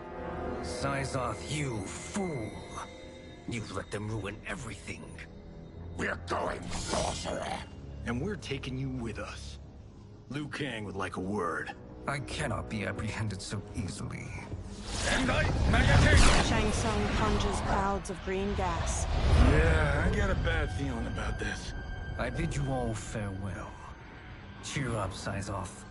I'm reuniting you with your family. They're dead? You killed them? Many moons ago. I do hate loose ends. Reptile's lips curl into a snarl, and he charges the sorcerer, but Shang Tsung disappears in a magical dust cloud. We gotta get out of here. Green gas fills the room as Reptile tries the door. What's wrong? The door must have sealed when the gas was released. Baraka strides toward the door. Stand aside. Test your might.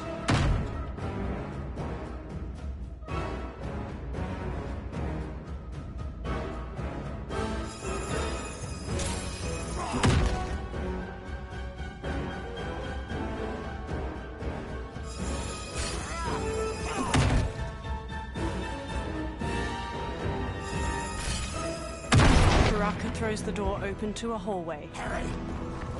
Follow me. This way. Johnny and Kung Lao support Kenshi. Leave me. I'll just slow you down. What? Shang Tsung finds you, he'll kill you. Look at me, Cage. I'm useless. Don't risk your lives to save mine. Hey, you are not giving up. The Tyra need you, remember? We are gonna get back home and figure out how to help you. Got it? Baraka and Reptile march ahead, leading the way out of the laboratory and into a bright, clear day. They make their way into a lush forest. We can't linger. We'll be captured. We need help getting Kenshi to the portal at Sundo. I can take you only to the city's gate. Forgottens are forbidden inside. I'll see you the rest of the way. It's the least I can do to make amends. Reptile trudges on. Dozens of trees have tall faces carved into their trunks. Kenshi walks with a hand on Johnny's shoulder. God, this reminds me of Wicked Planet. We had this forest in the second act. The Manticore battle. Yes! It was a pain to shoot, but man, did it come out epic.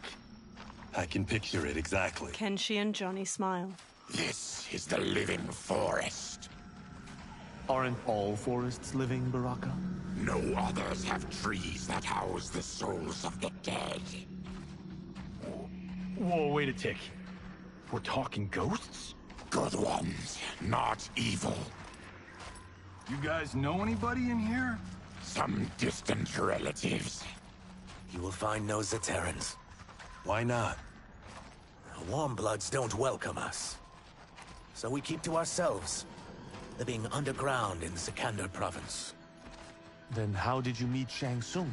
That I could take human form made me a freak among my people. I was terrorized and run out, starving and beggared. I joined a traveling carnival. Turned out there are many who would pay good money to see my gift. Back then, Shang Tsung was a huckster. We crossed paths and he saw what I could do. When he began to learn real sorcery, he asked to study me. When I declined, he took my family hostage. Wow, that's an offer you can't refuse. He is dangerous, and he has plans. He, General Shao, Rain, they are conspiring. To do what? I can't say for certain. I've only overheard fragments. The group freezes. Reptile transforms into a green lizard with a thick tail and elongated arms. He and Baraka charge into a clearing where a woman dressed in white fights off demons. Her pale skin contrasts her dark lips and all-black eyes, while red scarification zigzags up her forehead. She twirls with a jagged Chris sword, slicing skillfully at the demons. She stabs the last one, then spots Reptile and Baraka. Quan Chi sends more demons? Wait, we're not... Feathery white wings appear on her back as she charges and kicks Reptile. Baraka squares up. With each of you I kill, my absolution grows nearer. Shedding your blood brings me closer to the light.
Killing me won't absolve your sins.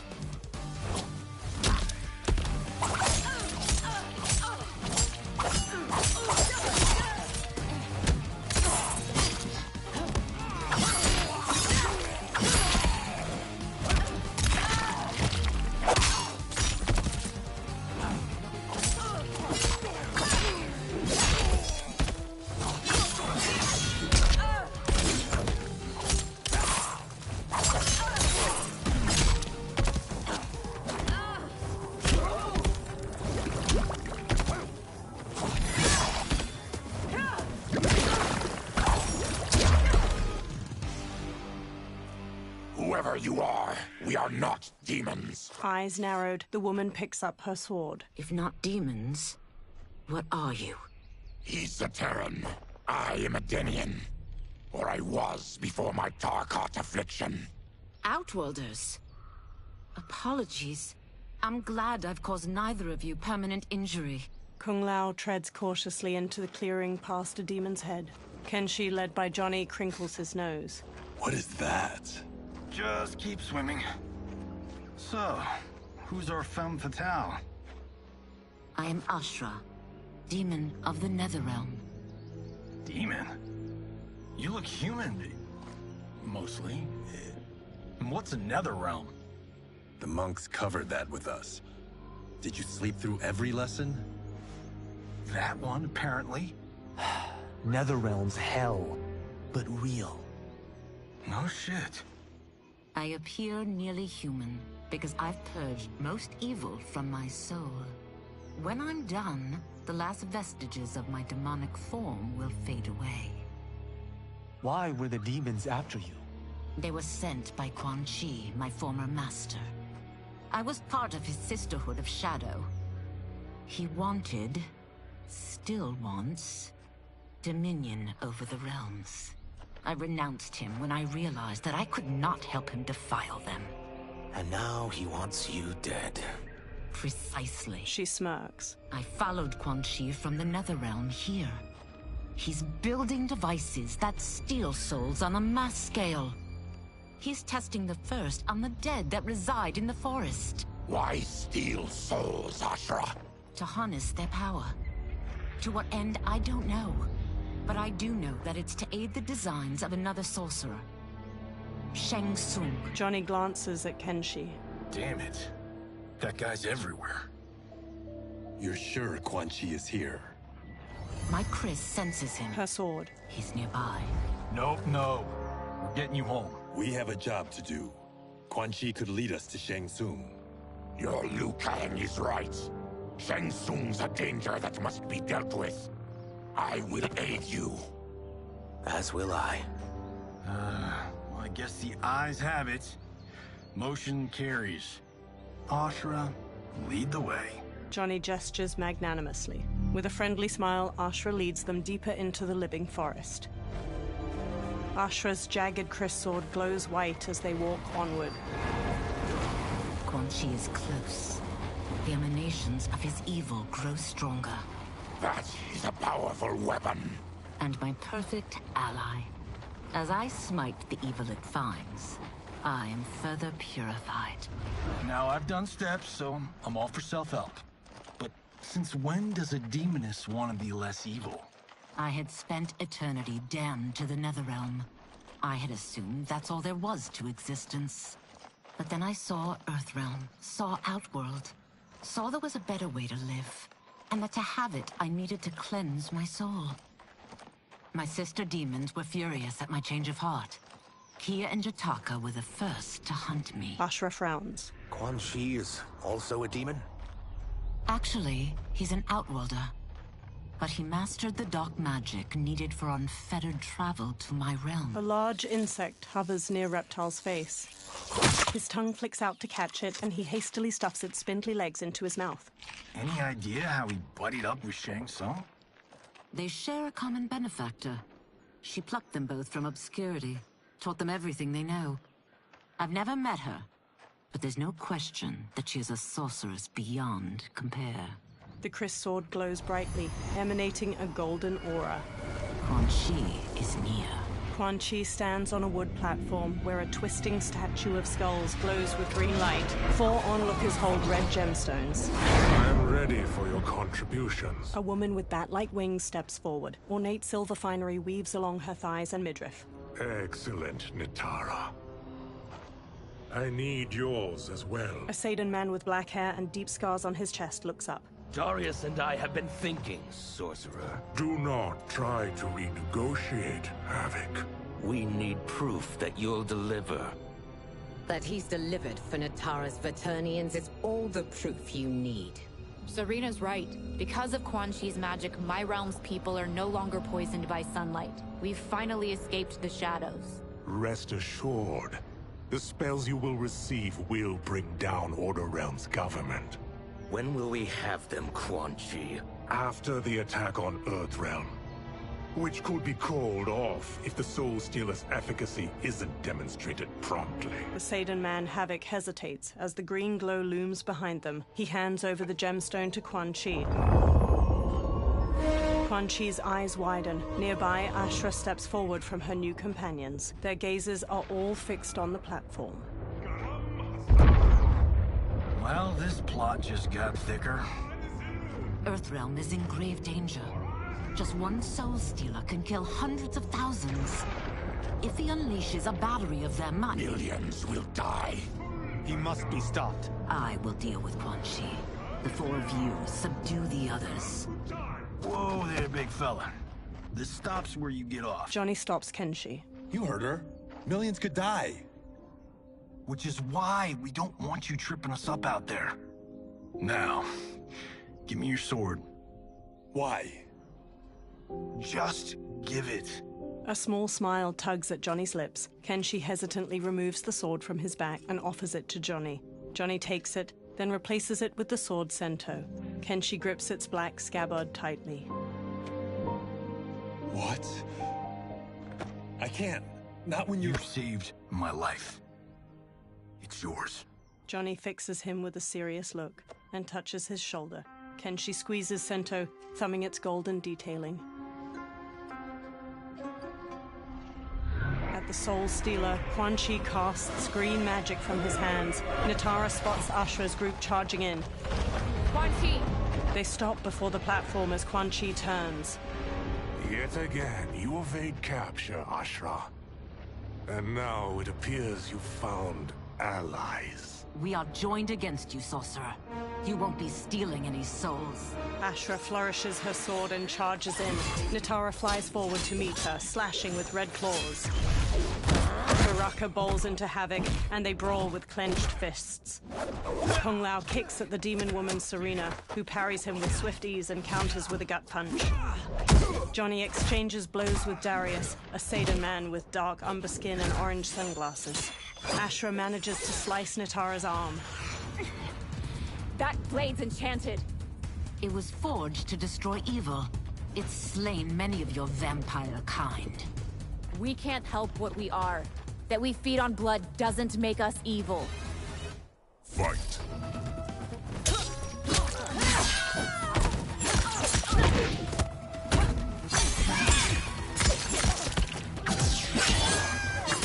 I am purified.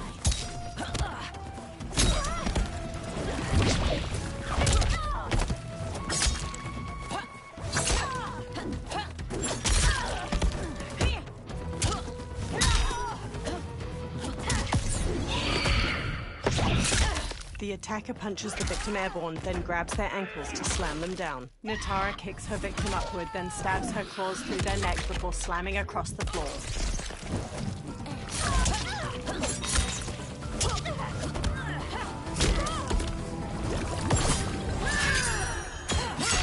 The attacker punches the victim airborne, then grabs their ankles to slam them down. Ashra impales the victim with a bladed wing, then her wings break into dozens of feather knives.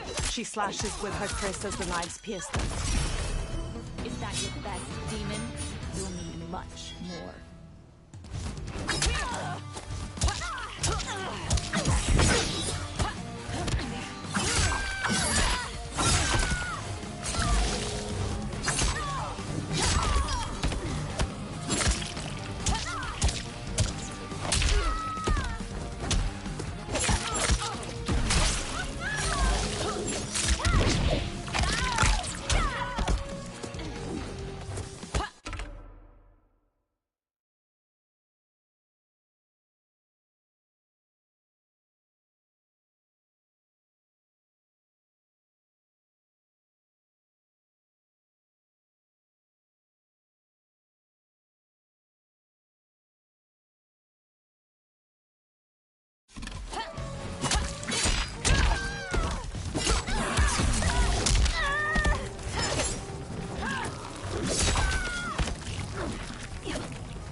one step closer to redemption. Twisting green light erupts from the Soul Stealer and spirals toward the sky. Dozens of ghosts, translucent skeletal figures, fly from the trees toward the Soul Stealer. The ghosts swarm around the twisting light.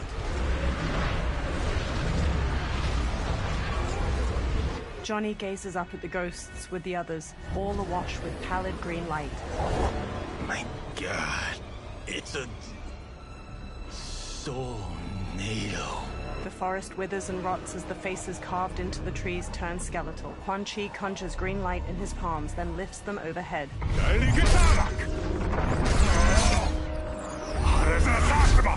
Teeth gritted, Quan Chi thrusts his hands to the Soul Stealer and channels green magic into the Soulnado.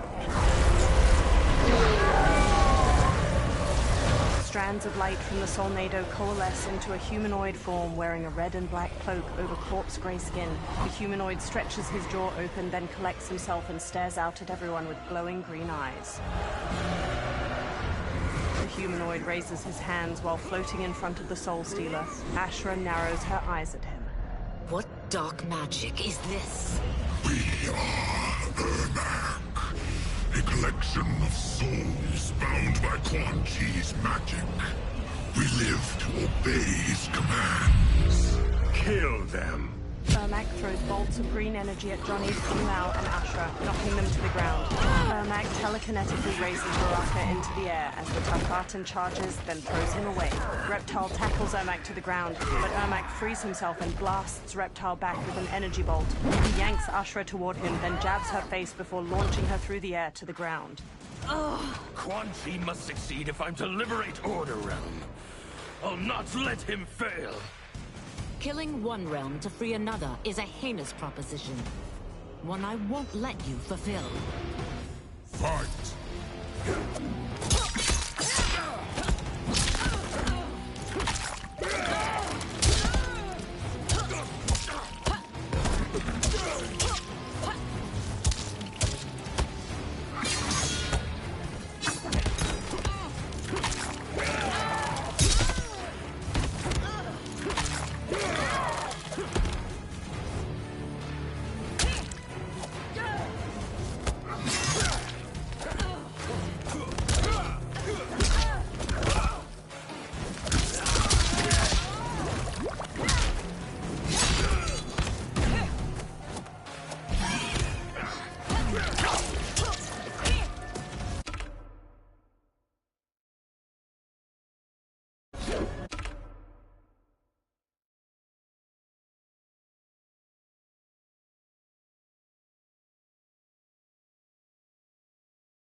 That you aid Quan Chi speaks volumes about you.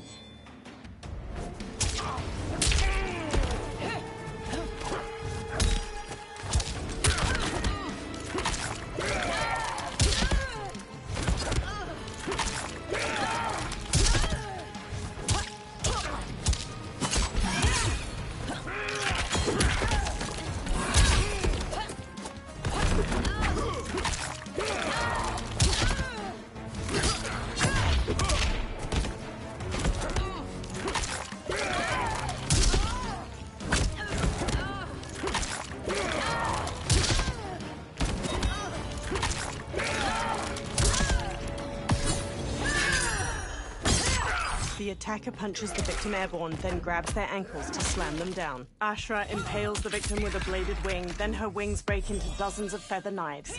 She slashes with her kris as the knives pierce them.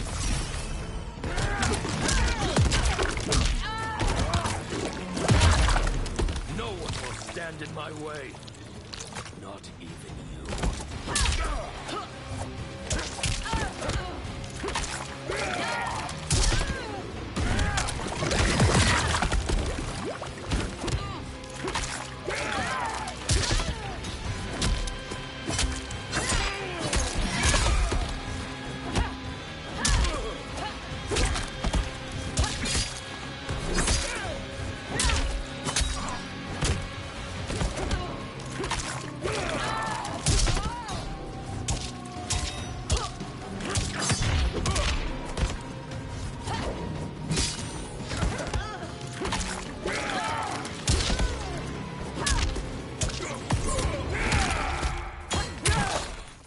Darius jabs the victim's jaw, then stomps on their knee to shatter their femur and shin.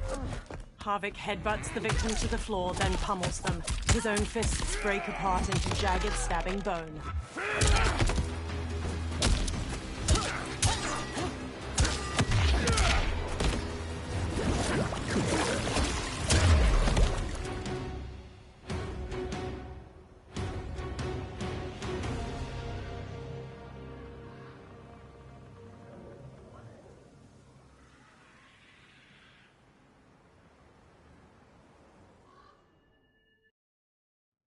Killing one realm to free another is a heinous proposition.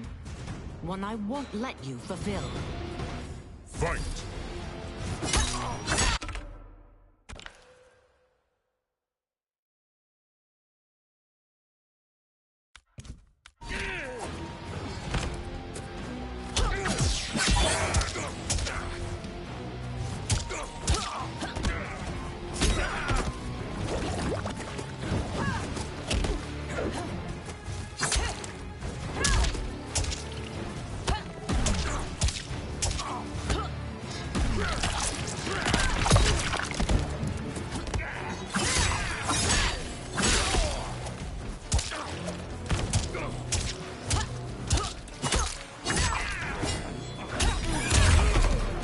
That you aid Quan Chi speaks volumes about you.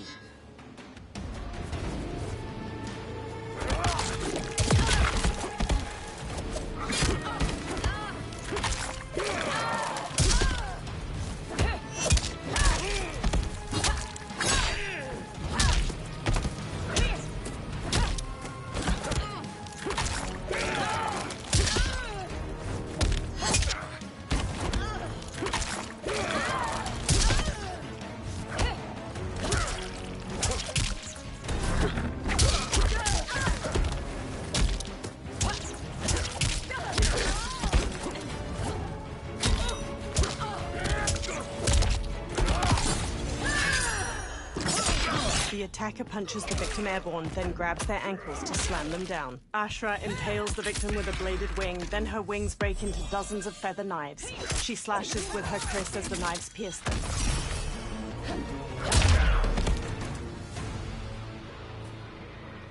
Take your chaos elsewhere.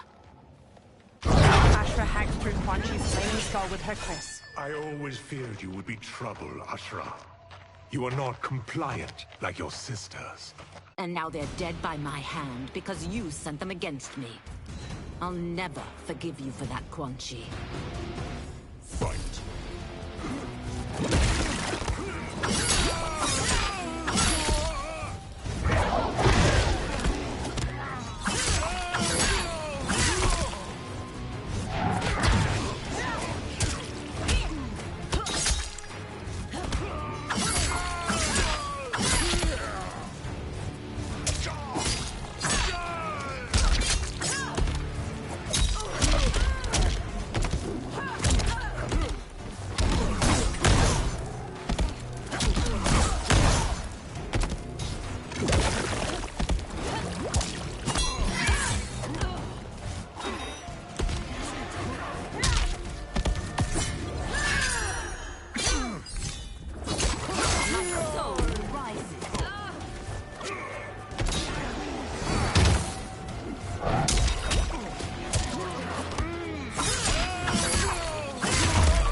This has been a long time coming, sorcerer.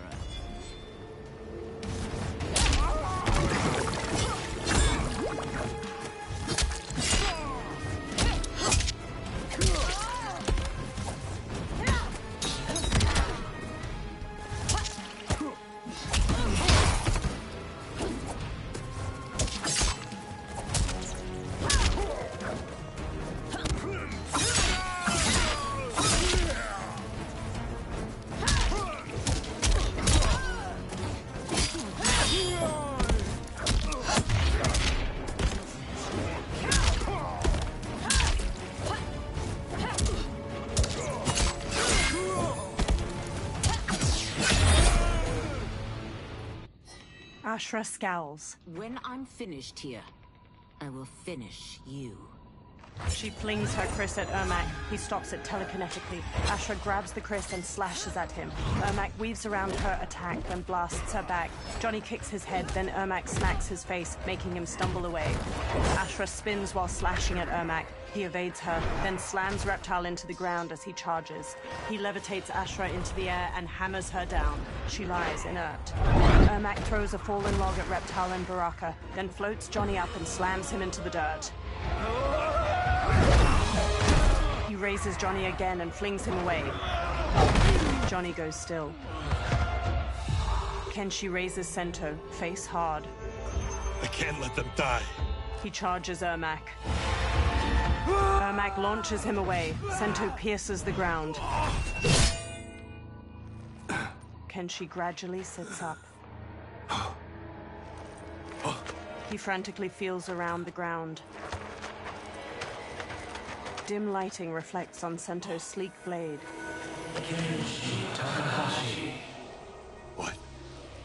Who is that? Your ancestors. Come to us. Kenshi crawls to Sento. He clutches the sword's hilt, then lifts it as he stands.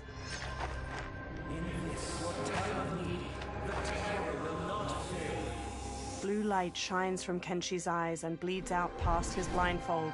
He sees Ermac speed through the air to him. He dances around Ermac's punches, then runs Sento through his chest. Blue light flares from Ermac's eyes and mouth and starts to get sucked into the blade. Then he blasts Kenshi away. He tosses rocks at Kenshi, but Sento floats in the air and deflects each of them. Kenshi gently takes the hilt. It siphoned his souls. It now has his power. Ashra runs over. That was unexpected. You're telling me.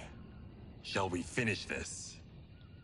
Let's. Ashra and Kenshi face Ermac with the Chris and Sento at the ready. This fight's not over. I'll defeat all of Quan Chi's minions. We are many.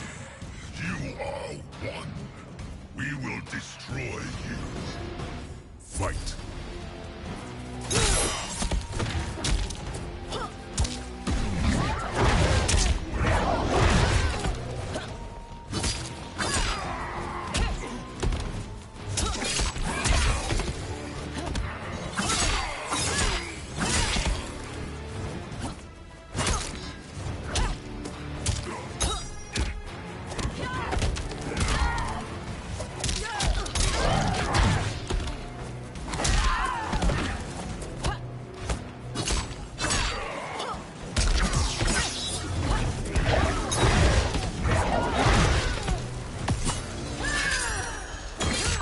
The attacker jabs the victim with 3 strikes, then knocks them away with an elbow to the head. Ashra impales the victim with a bladed wing, then her wings break into dozens of feather knives. She slashes with her Chris as the knives pierce them. Your death. His demand will be satisfied.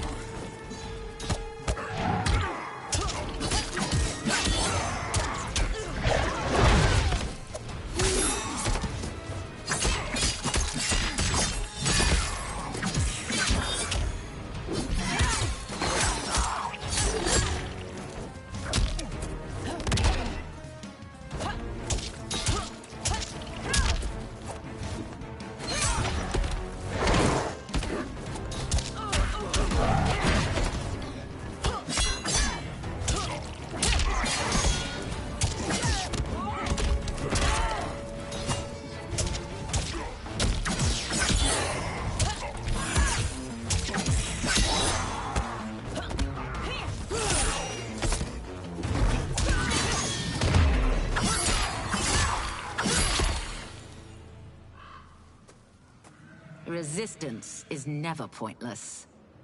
We are many. You are one. We will destroy you. What's wrong with him? Kombat must have weakened the magic that binds his souls together. Sinel, I'll find you. Ermac sags to the ground. What was that? Watch him. I'll shut down the Soul Stealer. Ashra dashes to the Soul Stealer. She plunges her Chris into its red gem, making it split. Quan Chi raises a hand to her.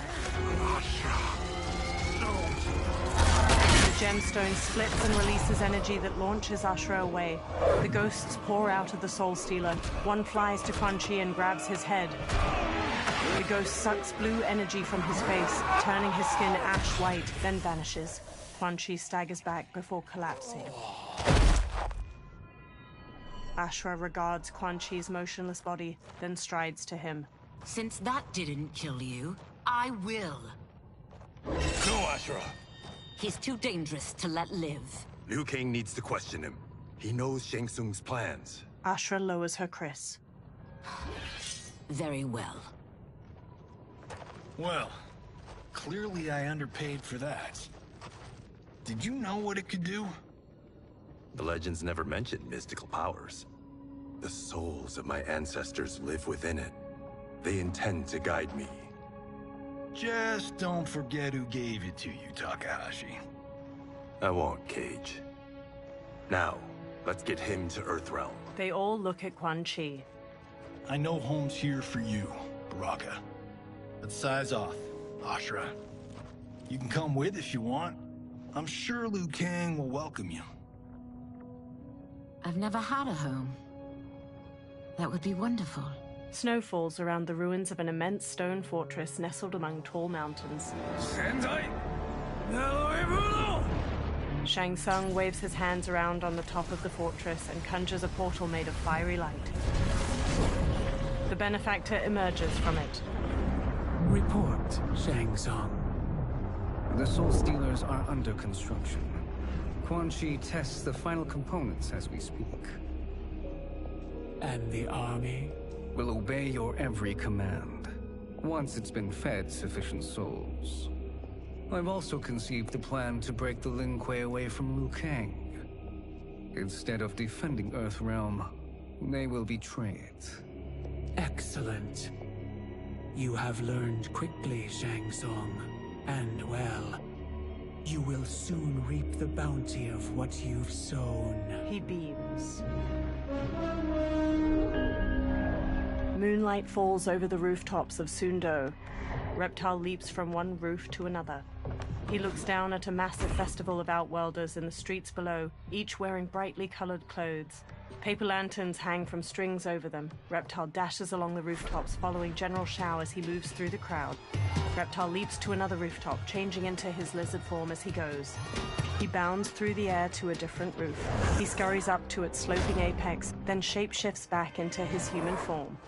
Reptile steps across the roof, then stops and looks out at the hundreds of people gathered around a massive two-story wooden building, its sides open and the people inside visible. Long strings of different colored paper lanterns hang over the ground, and a group of performers move a large dragon prop around in a dance. Kitana and Melina stand on the bottom floor of the massive building, each in full regalia. Tanya and numerous others in lavish clothes stand among them. Kitana smiles and waves to the festival outside. Li Mei steps to General Shao and walks with him. Who are these Earthrealmers we're looking for? You have their descriptions. You could at least tell me why they're here. What they've done. State secrets. Not for your ears. He strides away through the bustling street.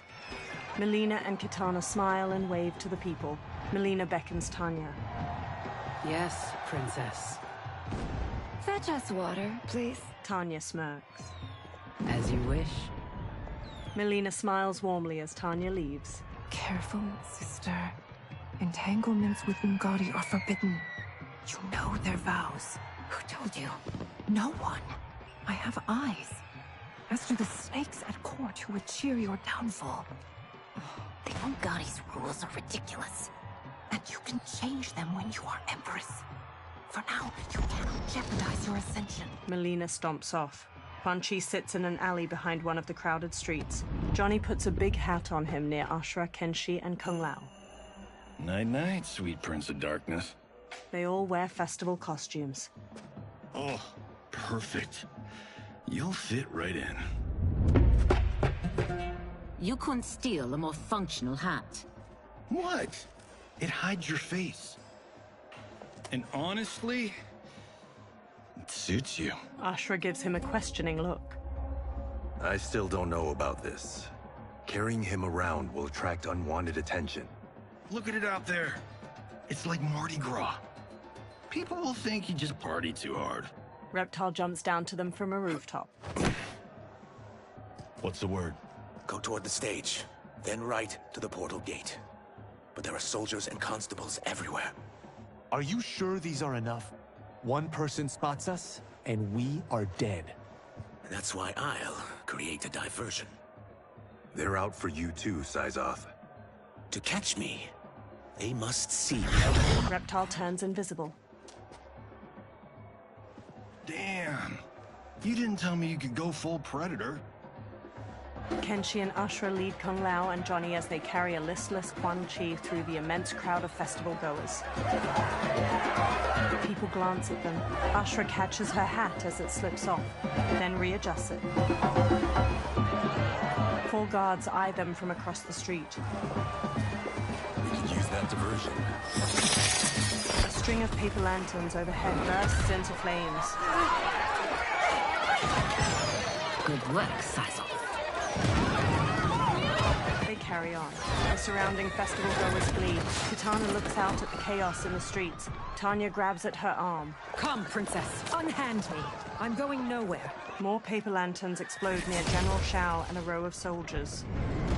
Douse the fires! Find who set them!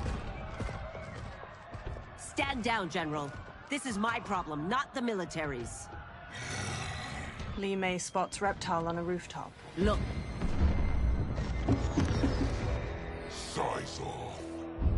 You know him? Who is he? Unimportant, but it means the Earth Realmers are here. Reiko. Reiko rushes over, then looks at Reptile. He and Li Mei hurry through the crowd toward him as he sprints away. Li Mei and Reiko pursue Reptile while he jumps to another building's roof. They pause. Reiko fixes him with his gaze, then throws a shuriken, striking his hand and making him fall to the ground. Reptile clutches his hand and flees, partially invisible. Li Mei and Reiko examine green blood trailing away. I'll get him. She runs off. Reiko pauses, then hurries after her. Kenshi looks around while leading the others with Ashra. He spots Li Mei and Reiko in the distance, following the blood trail.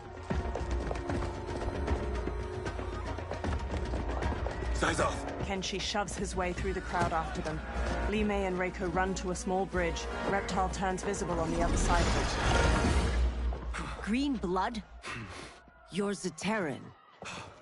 How can you— There is much you don't know. Like what the General is truly up to. Surrender and I'll hear you out. I can't if you resist arrest. You arrest me, he'll execute me. And that's not how I intend to die. Fight.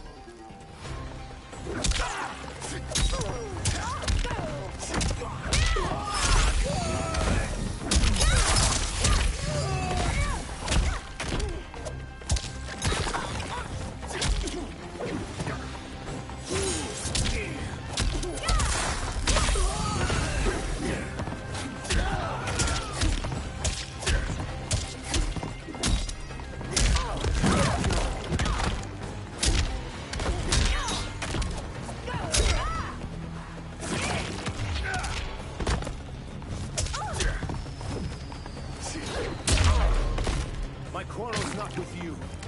Let me pass.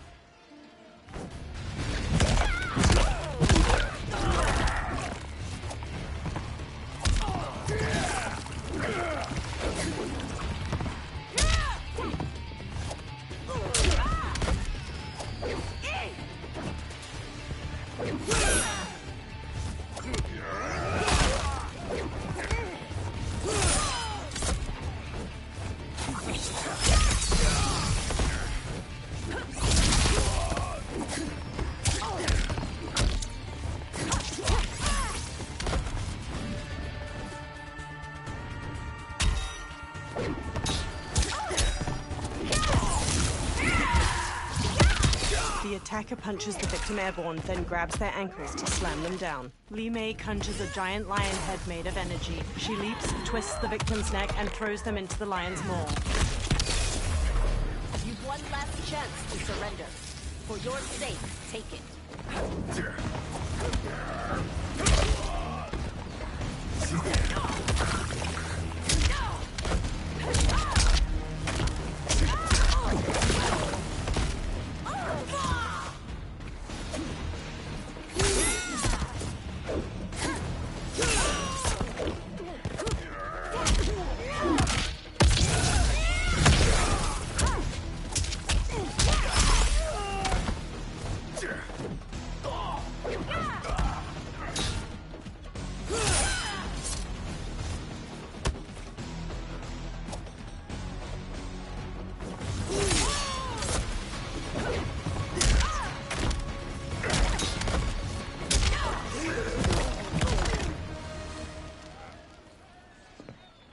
Know that I am sorry for disturbing Sundo's peace. Kitana glowers. Ludicrous. Princess, no! You could be hurt! Kitana unfurls 2 fan blades and charges Reptile. He dances around her attacks, then punches at her. She dodges just as Tanya strikes at him with her 3/4 staff. He counters her swings, then kicks her away. Insurrection from a Zaterran? This is a day I never thought I'd see. You misread my intentions, Princess. Sadly, I've no time to explain them. Fight!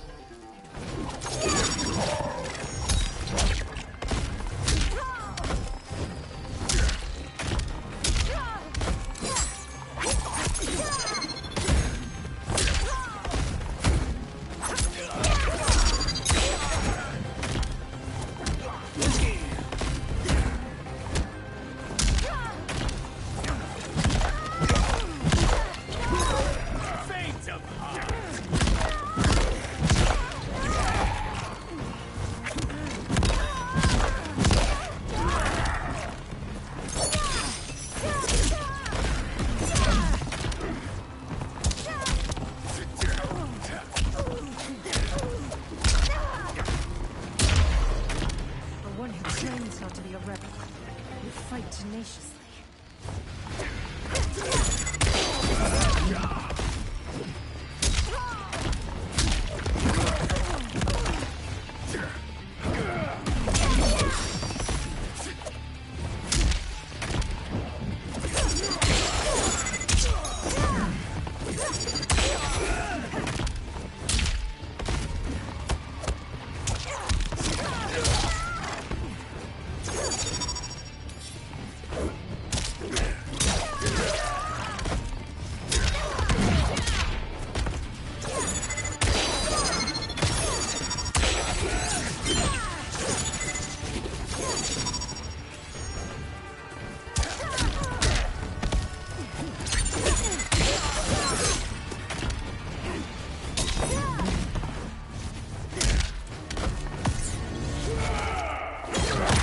The attacker jabs the victim with 3 strikes, then knocks them away with an elbow to the head. Reptile's tail ensnares his victim to ragdoll them around. He then crushes their chest in his maw. Soon, you will know the truth. Tanya gets to her feet. She throws off an Umgadi priestess trying to help her up. Take the princess and go. My fight's not with her, or you. It is now that you've laid your hands on her. I will take your life as punishment. Fight!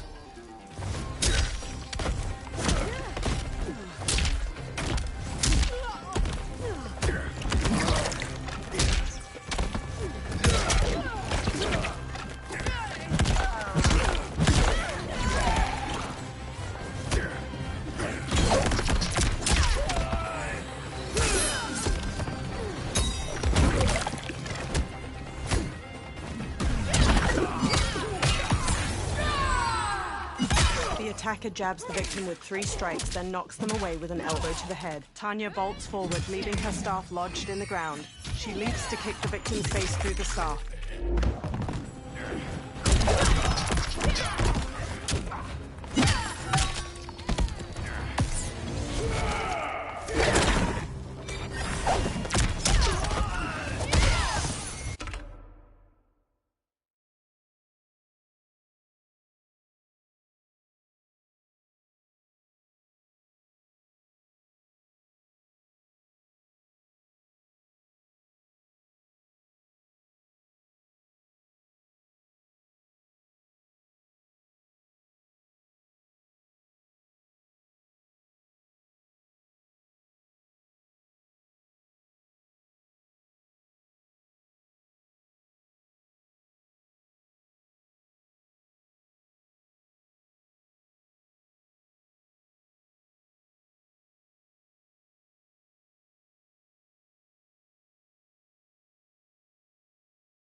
carcass's judgments a Terran.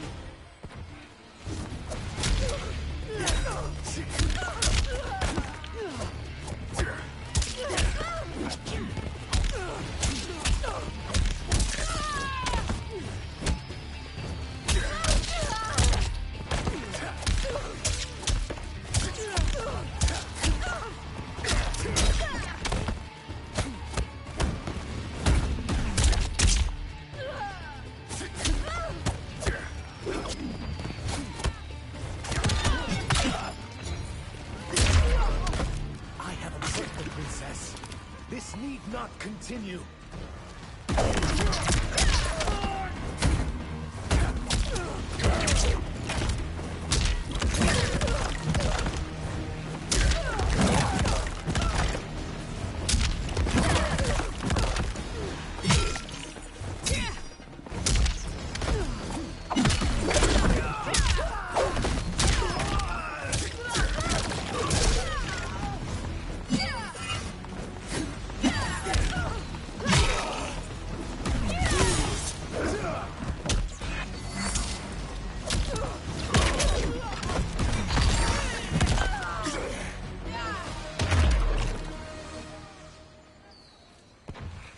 My sentence is suspended, Ungadi.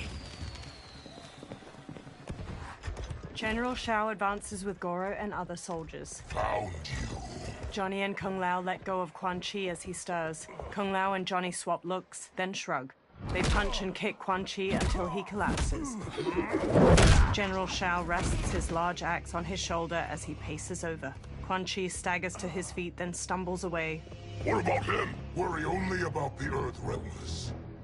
If this was one of my movies, we'd get saved by a plucky comic sidekick.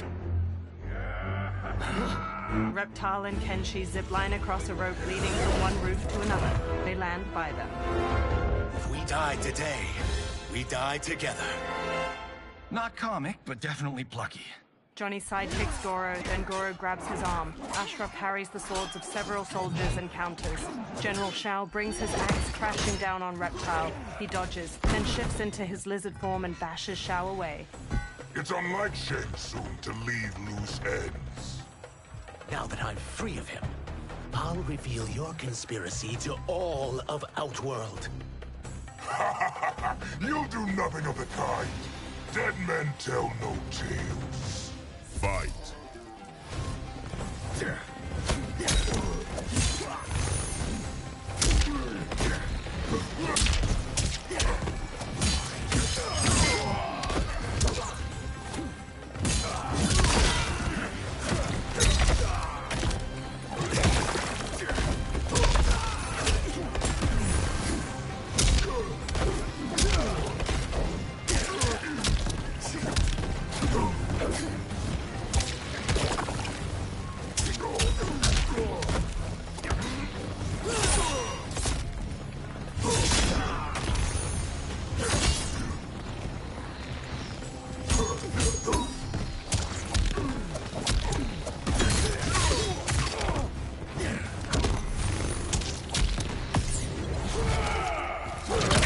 The attacker jabs the victim with 3 strikes, then knocks them away with an elbow to the head. Reptile's tail ensnares his victim to ragdoll them around. He then crushes their chest in his maw.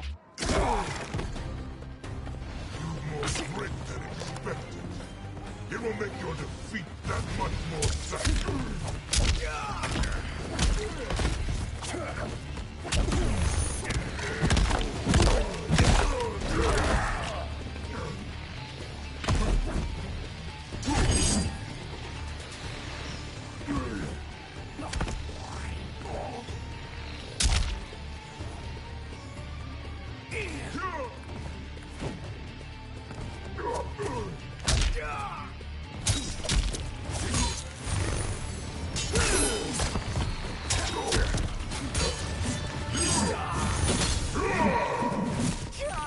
Goro wallops the victim in the face, then pulls both arms apart to rip them out of their sockets. He headbutts the victim. General Shao's axe bashes the victim into the air. He leaps and slams the axe to cleave their ribs apart, then dives to stomp them.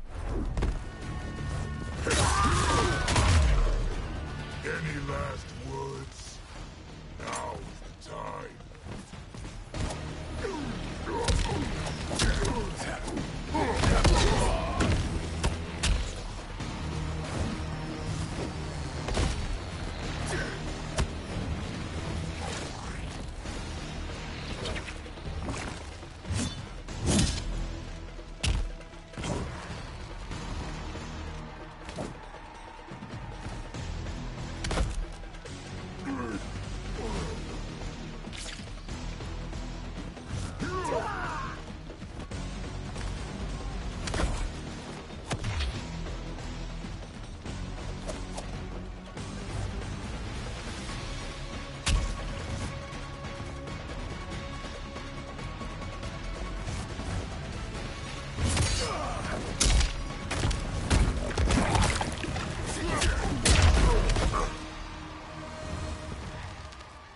Don't silence me, General. Kenshi, Johnny, Kung Lao, and Ashura knock down the remaining soldiers. More soldiers rush over. We must go. Now! Johnny punches Goro as he gets up, then flees. A portal opens by Liu Kang's temple. Kung Lao, Ashura, Reptile, Johnny, and Kenshi hurry out of it. They turn back to the portal, fists raised. It shuts. Liu Kang approaches from behind. Johnny, Kenshi, Kung Lao, you have safely returned. He looks at Kenshi. By the Elder Gods. We had a run-in with Princess Melina's inner demons. She took my sight, but Sento, in its own way, restored it. I am glad that Sento bonded with you. Though my hope was that the means would be different this time. This time? Forgive me, Kenshi. I misspoke. Go. The monks will tend to your wounds. We found Shang Tsung, but he got away. I can see why you're twitchy about him. He's neck-deep in some serious shit. Rest. Eat. Then we will discuss. Can I also get a martini? Shaken, not stirred? Liu Kang smiles. I'm sorry. Meet the newest members of the Earthrealm players. We wouldn't have made it back without them. Astra and Syzoth. You know us? As Earthrealm's protector, there is much I know. Do you also know of my former master, Quan Chi? He colludes with Shang Tsung. A new deadly alliance? Come, all of you. You must tell me all you know. Liu Kang leads Reptile and Ashura away. Johnny stands alone. He bows his head. Well, so much for that martini. He walks after them. Liu Kang and Geras pace around Liu Kang's brazier in the ornate wooden room. Shang Tsung and Quan Chi again conspire against Earthrealm? What Johnny and Kenshi report should not be possible. You witnessed how I rewrote history. I gave the sorcerers meaningless lives. They should have never gained power, let alone joined forces. And your work was flawless. Such would their lives have been, had someone not interfered. Interfered? What do you mean? Geras conjures images of the benefactor with both Quan Chi and Shang Tsung. Liu Kang examines the images. Both sorcerers were visited by this person. It is her intervention that bent the arcs of their lives. Who is she? Unknown. Her identity has been obscured from the hourglass. Who could have that power? Is it Kronika? Somehow resurrected? Impossible. Titans once destroyed cannot be revived. Then someone else must have survived the previous timeline. Someone with a vendetta against me. It is the only plausible theory. The benefactor circles Quan Chi. You must determine its validity, Geras. The fate of the realms may depend on it. Sub-Zero paces near Scorpion and Smoke as they sit on a bench in a large room illuminated by lamps on the walls. How long are we expected to linger? Patience, Bihan. There are many demands on Liu Kang's attention. Were he here, Father would advise us to wait without protest. But now he is gone, and I am Grand Master. His teachings did not pass with him. They should still guide us. Guide us, yes. Shackle us, no. We can't abandon tradition. Mind your place, Tomas. Father may have taken you in, made you one of us. But your blood will never be Lin Kuei. Kung Lao and Raiden approach. Kung Lao bows. Lord Liu Kang can see you now. It is about time. Sub-Zero, Scorpion, and Smoke watch Liu Kang move a metal figurine across a map on a table. Shang Tsung is here, at the ruins of Ying Fortress. His soul stealers are already under construction. You must destroy them, and capture Shang Tsung before either can inflict harm upon Earthrealm. We will leave immediately. And we will join you. You are not Lin Kuei. You would only hinder the effort. Raiden and I are more than... We're trained differently. It takes years to master our ways. You and Raiden have my full confidence, but you are needed elsewhere.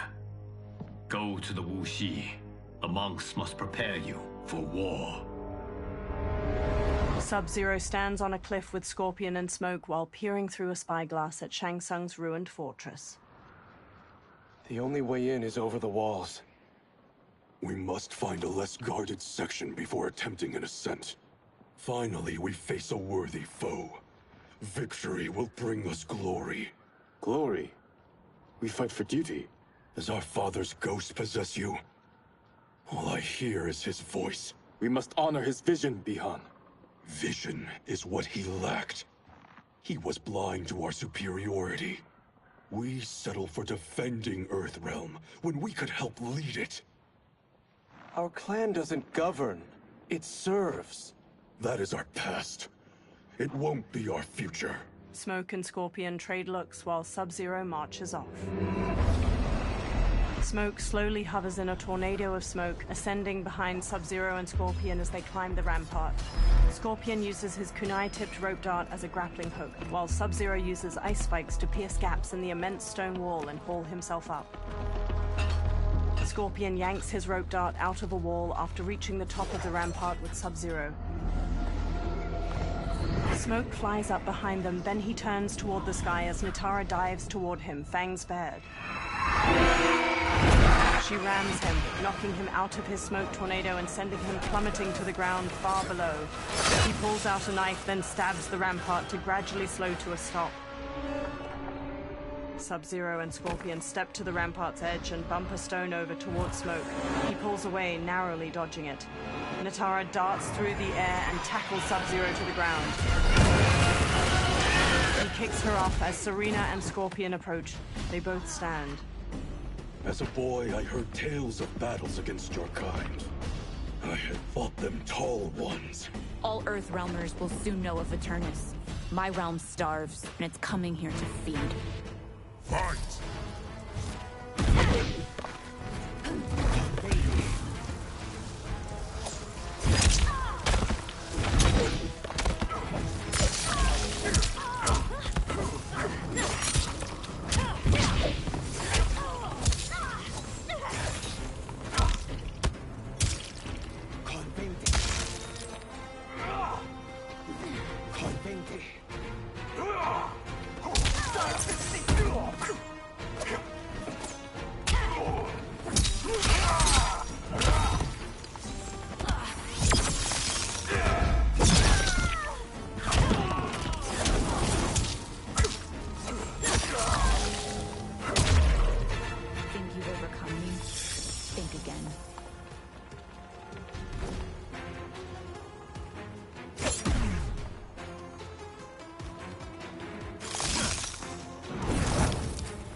You will end this day hungry. Telekinetic energy grabs Sub-Zero's legs. Is this? Ermac flies to him. We are charged with defending the fortress. None will escape us. Telekinetic energy grabs Sub-Zero's arms and forces them out to his side. Test your might.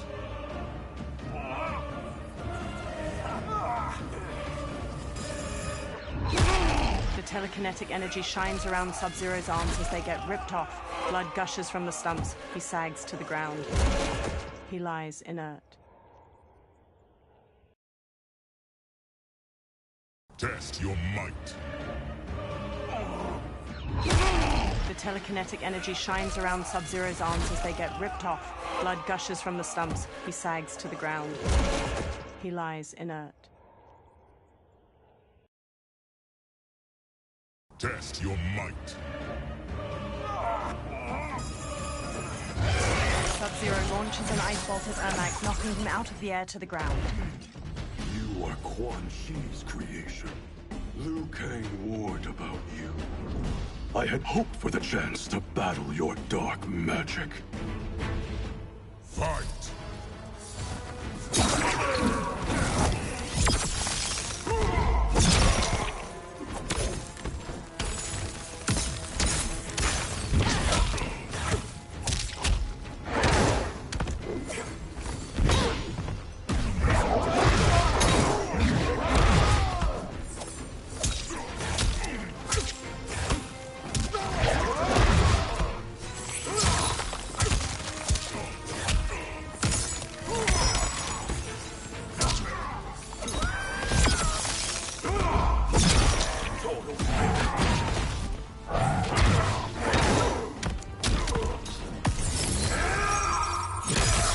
Attacker hits the victim's face with a hook, then twists their arm to break their shoulder. Sub-Zero slides on ice shards which stab up through his victim's abdomen and skull. He then chops down with an ice warhammer.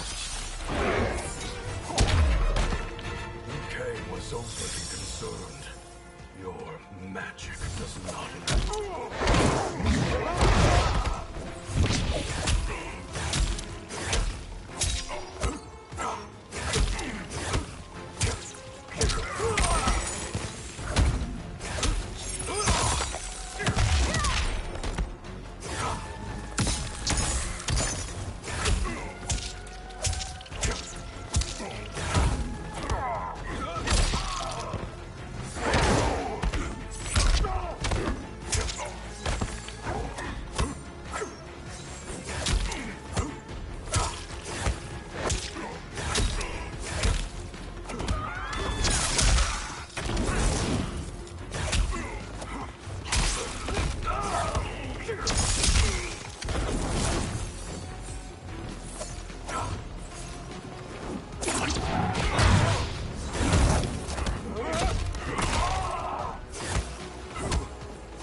Sub-Zero eyes Ermac.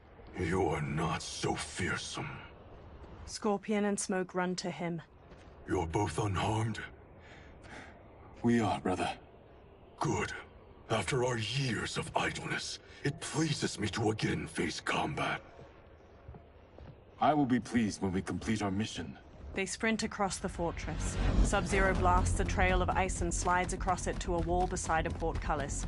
Scorpion and Smoke stand on the other side of it. Sub-Zero peers through the opening, then nods to the other two before sneaking through it with them.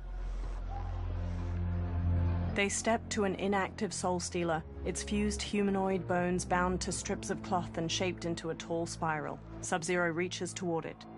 Be careful with what you're handling. We have no time for mistakes. Scorpion, Smoke, and Sub-Zero slink away toward numerous other Soul Stealers. Continue working. I must oversee production of the remaining basins. Quan Chi steps away from cloaked workers constructing a Soul Stealer. He walks through an enormous archway lined with terracotta soldiers leading into the fortress. Sub-Zero covers the mouth of a guard from behind and impales his chest with an ice dagger before setting him down. That's Quan Chi. The other sorcerer Liu Kang described. Kuai Liang and I will capture him. Stay here. Do not let them activate the Soul Stealers.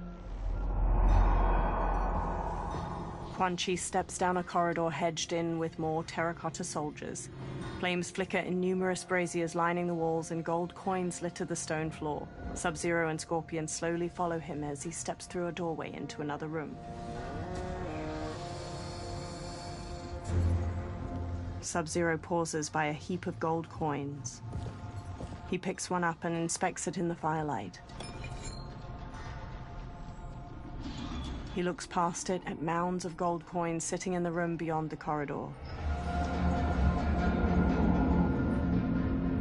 Sub-Zero and Scorpion look past the treasure at Quan Chi on the other side of the room with multiple women in leather armor and skeletal masks. There will be spoils in this war. Let us win it first, brother. They glance at the doorway behind them, then hurry off as Shang Tsung emerges from it. Smirking, Shang Tsung strides across the treasure room toward Quan Chi and the women. Quan Chi steps to him.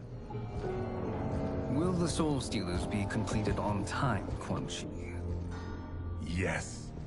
Our benefactor's guidance has proven most helpful. If we break it, we'll halt their construction. Agreed. Sub-Zero and Scorpion step out from behind a large ruined door and charge Quan Chi and Shang Tsung. Green energy pools around Quan Chi's hands and he blasts heaps of skulls at Sub-Zero. Sub-Zero smashes his way through them while Scorpion trades blows with Shang Tsung. Sub-Zero and Quan Chi each dodge the other's kicks. Then Sub-Zero front kicks him back. Ah, the Lin Kuei. We have been expecting you. Were you told also to expect defeat? This ends no other way. Fight.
Attacker hits the victim's face with a hook, then twists their arm to break their shoulder. Sub-Zero slides on ice shards which stab up through his victim's abdomen and skull. He then chops down with an ice wall hammer.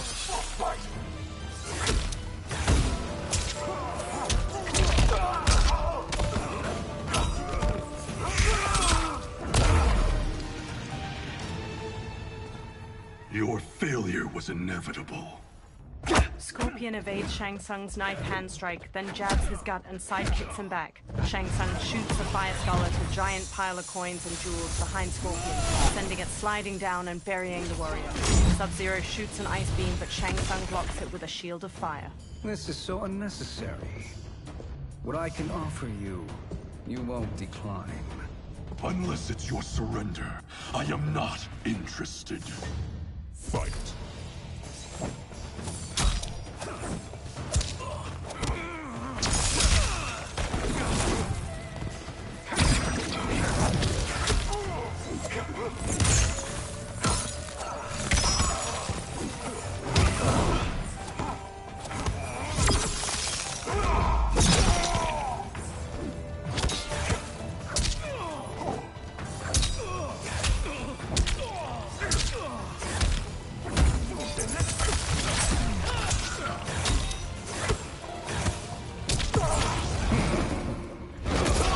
The attacker jabs the victim with 3 strikes, then knocks them away with an elbow to the head. Shang Tsung injects his victim with a green syringe. The toxin causes bones to mutate out of their innards like roots.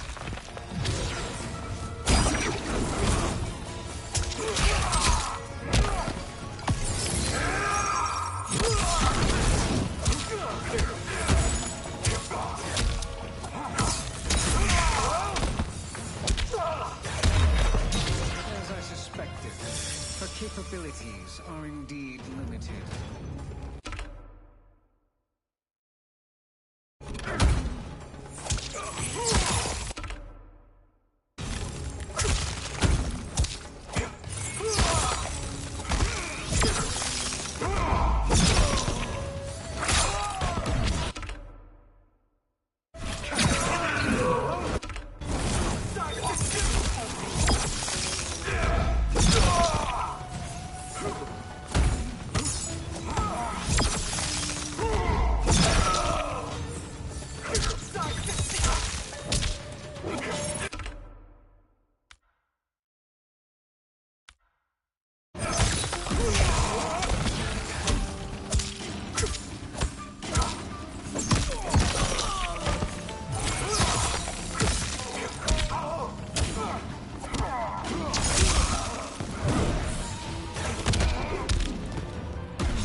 worthier enemy. Sub-Zero steps to Shang Tsung's body and conjures a large axe made of ice. Scorpion watches him raise the weapon, but he stops when guards pour in from the doorway. One shatters Sub-Zero's ice axe with his sword, and another jump kicks Scorpion. Sub-Zero grabs a guard's arm and twists it around so his sword cuts another's throat. Scorpion weaves around one guard's sword, then throws him into a second. A guard bashes Sub-Zero's face with his shield, knocking him down. The guards quickly grab him and Scorpion, then force them to their knees. Shang Tsung staggers to his feet. He dusts himself off, then steps to Scorpion and Sub-Zero. Perhaps now you wish to entertain my offer. How would you know what I value? We're strangers to each other. I know that you wish to break free of Liu Kang's control, to gain your clan unrivaled power. I offer the means to do both. Ignore him, brother. He promises only corruption. Grandmaster, I am sure you're asking yourself, can I afford to trust a man I have never met? But the true question you must ask is, can I afford not to? Sub-Zero stares at Shang Tsung. Geras stands before a giant hourglass and shifts his arms around. Sand weaves through the air, then images of the benefactor and Shang Tsung appear in the bottom of the hourglass. And you were meant for war, to live among kings, not peasants. But since before you were born, you have been conspired against by those who fear how formidable you could become. I am your deliverer, Shang Tsung. Join me, and I will put the realms at your feet. Geras examines her. Who are you? He steps closer to the hourglass. Impossible. Shao, Shang Tsung, and multiple soldiers usher Scorpion and Sub-Zero forward, their wrists bound by manacles. My realm and your clan have much in common. We both feel the pull of Liu Kang's leash. Once Outworld rules Earthrealm, you will be free to remake the Lin Kuei in any manner you see fit. Bihan, don't listen! We must stop them, not— Silence, Kuai Liang. But brother! Obey your Grandmaster. Can you win this war? Soul Stealers are deadly, but they're not enough. You only think so because you don't understand their true purpose. Explain. Emperor Ying built this fortress during one of Earthrealm's most turbulent periods. Enemies beset him on all sides. He built a great army to protect his empire. He built a second one to protect him in the afterlife. This is Emperor Ying's Dragon Army. They enter a vast, icy chamber hewn from an enormous cavern. Hundreds of terracotta warriors surround them on the ground floor, and various floors above them. Impressive. But does this history lesson have a point? These statues were constructed and enchanted by the great mages in the Emperor's court. Sub-Zero and Scorpion follow Shang Tsung around a central cobblestone platform to a large wooden chest.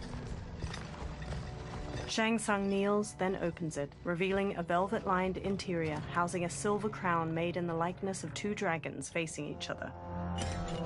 Shang Tsung takes the crown, then pours green liquid from a vial onto it. They are animated by fragments of souls. Once alive, they fight tirelessly, unburdened by remorse or pity. Green mist coils off of the crown as Shang Tsung sets it on his own head. Green energy fills the gaps in a row of terracotta soldiers' armor, and their faces turn skeletal. They turn towards Sub-Zero and Scorpion, then punch and kick the air in unison. The warriors stop. As our ally, you will be given command of several battalions. Few in Earthrealm could then resist the Lin Kuei. Sub-Zero walks to the row of dragon warriors and examines them. He approaches Shang Tsung and holds his manacles up to him. Two soldiers grab Scorpion as he steps forward. Bihan! Shang Tsung removes Sub-Zero's manacles. How could you? Father would turn in his grave if he saw this! He was a doddering old fool. He did us a favor having that accident. And I was right to let him die. Let him die? You said you tried to save him! A lie. Because you couldn't, and still can't face the truth. Father had doomed the Lin Kuei to mediocrity. Now, we will achieve greatness. Sub-Zero gestures to the Dragon Warriors. Scorpion elbows the pair of soldiers holding him back, then hammers General Shao's face before whipping Shang Tsung's head with his chains. He whirls around to Sub-Zero and bashes him to the ground. A soldier grabs him, then Scorpion knocks him down and pummels his head. His chains glow orange as he takes down several more soldiers. Then General Shao swings his axe at him. Scorpion ducks under the attack, then snatches the axe with his chains, tears it from General Shao's hands, and flings it away. He whips Shao's face with his chains, then Shao backhands him. Scorpion maneuvers behind Shao to wrap his chains around his throat, jump onto his back, and strangle him. General Shao throws him off, breaking the chains. Scorpion gets to his feet as Shao grabs his axe. He is a feisty one. Are you going to blather or make yourself useful? This Earthrealmer must be neutralized. Fight.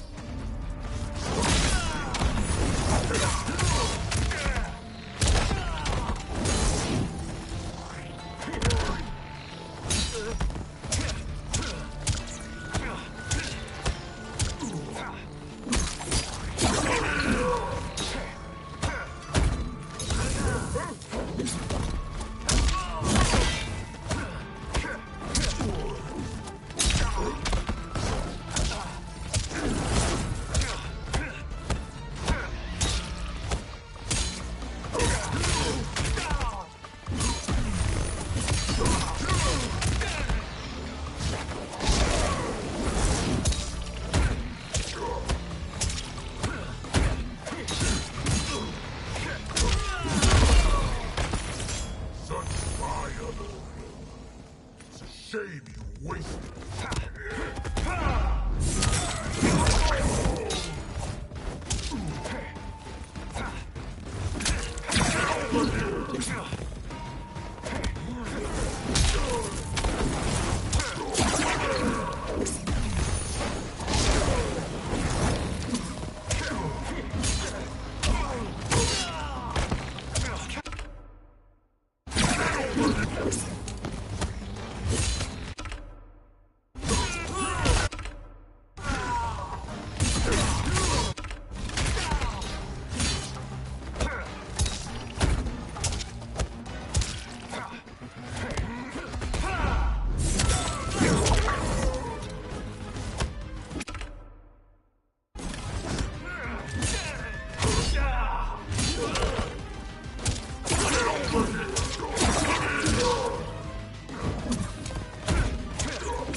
You may corrupt Bihan, but you won't corrupt me.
Neither of you are up to the task. Do not let Kuai Liang escape.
Shang Tsung directs the dragon army with the crown.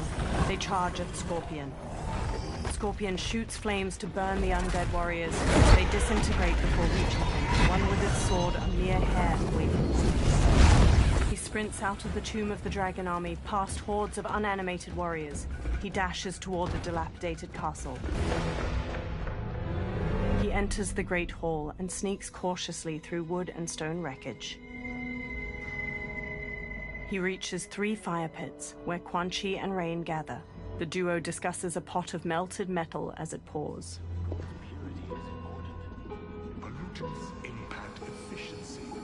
Like barnacles on a ship's hull. They create drag and reduce speed. I see. As Scorpion slinks past, his reflection glints off of a shield that hangs from a wall, which catches Rain's eye. Rain squints. Unaware, Scorpion tiptoes away.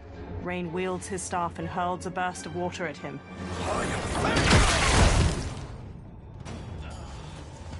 So you've declined Shang Tsung's offer. I assume your brother has not. The sorcerer tempted him into forsaking his oath. He can be convincing, can't he? Spurning him is a grave mistake. Fight.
Attacker jabs the victim with 3 strikes, then knocks them away with an elbow to the head. Rain summons 2 tendrils of water, which wrap around the victim's hips to electrocute them and shatter their pelvis.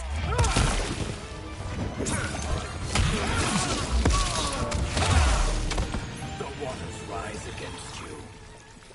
Join us.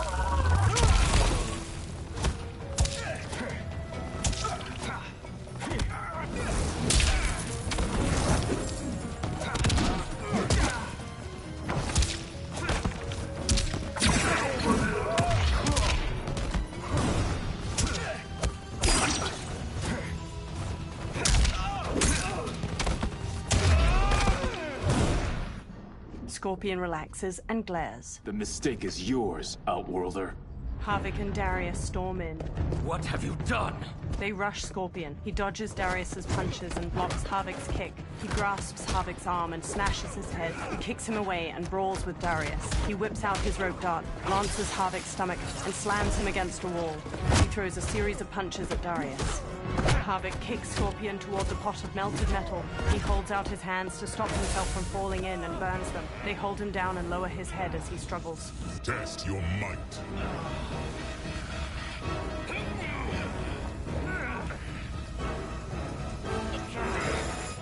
Scorpion headbutts Darius and strikes Havik. He elbows Darius away. He grips Havik by the neck and shoves his face into the boiling metal. He releases and Havik covers his face with his hands. Havik staggers away, dripping blood that sizzles when it hits the ground. Havik turns to reveal his disfigured face. His nose and lips have dissolved, and his charred teeth are exposed from his blistered jaw. I am not finished. For burning me, you'll burn in the Netherrealm. Fight.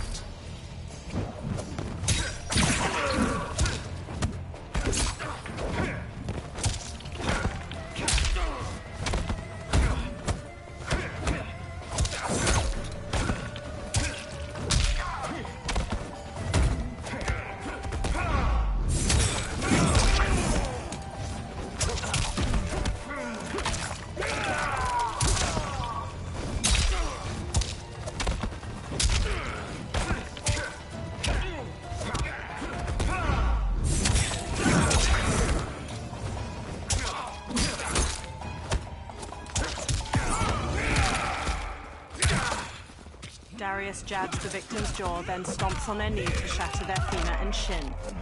Havik headbutts the victim to the floor, then pummels them. His own fists break apart into jagged, stabbing bone.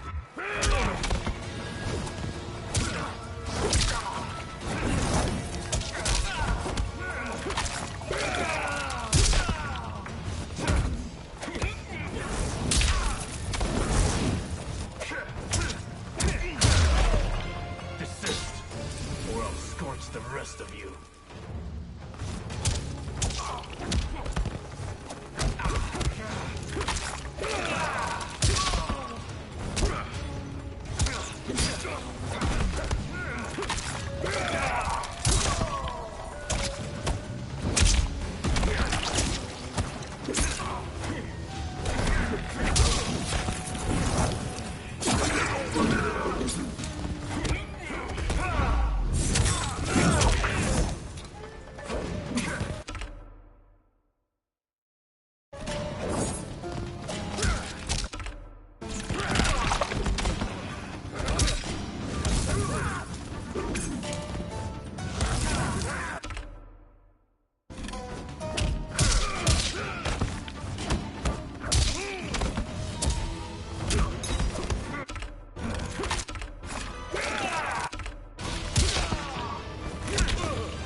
Lin Kuei's flame is not easily smothered.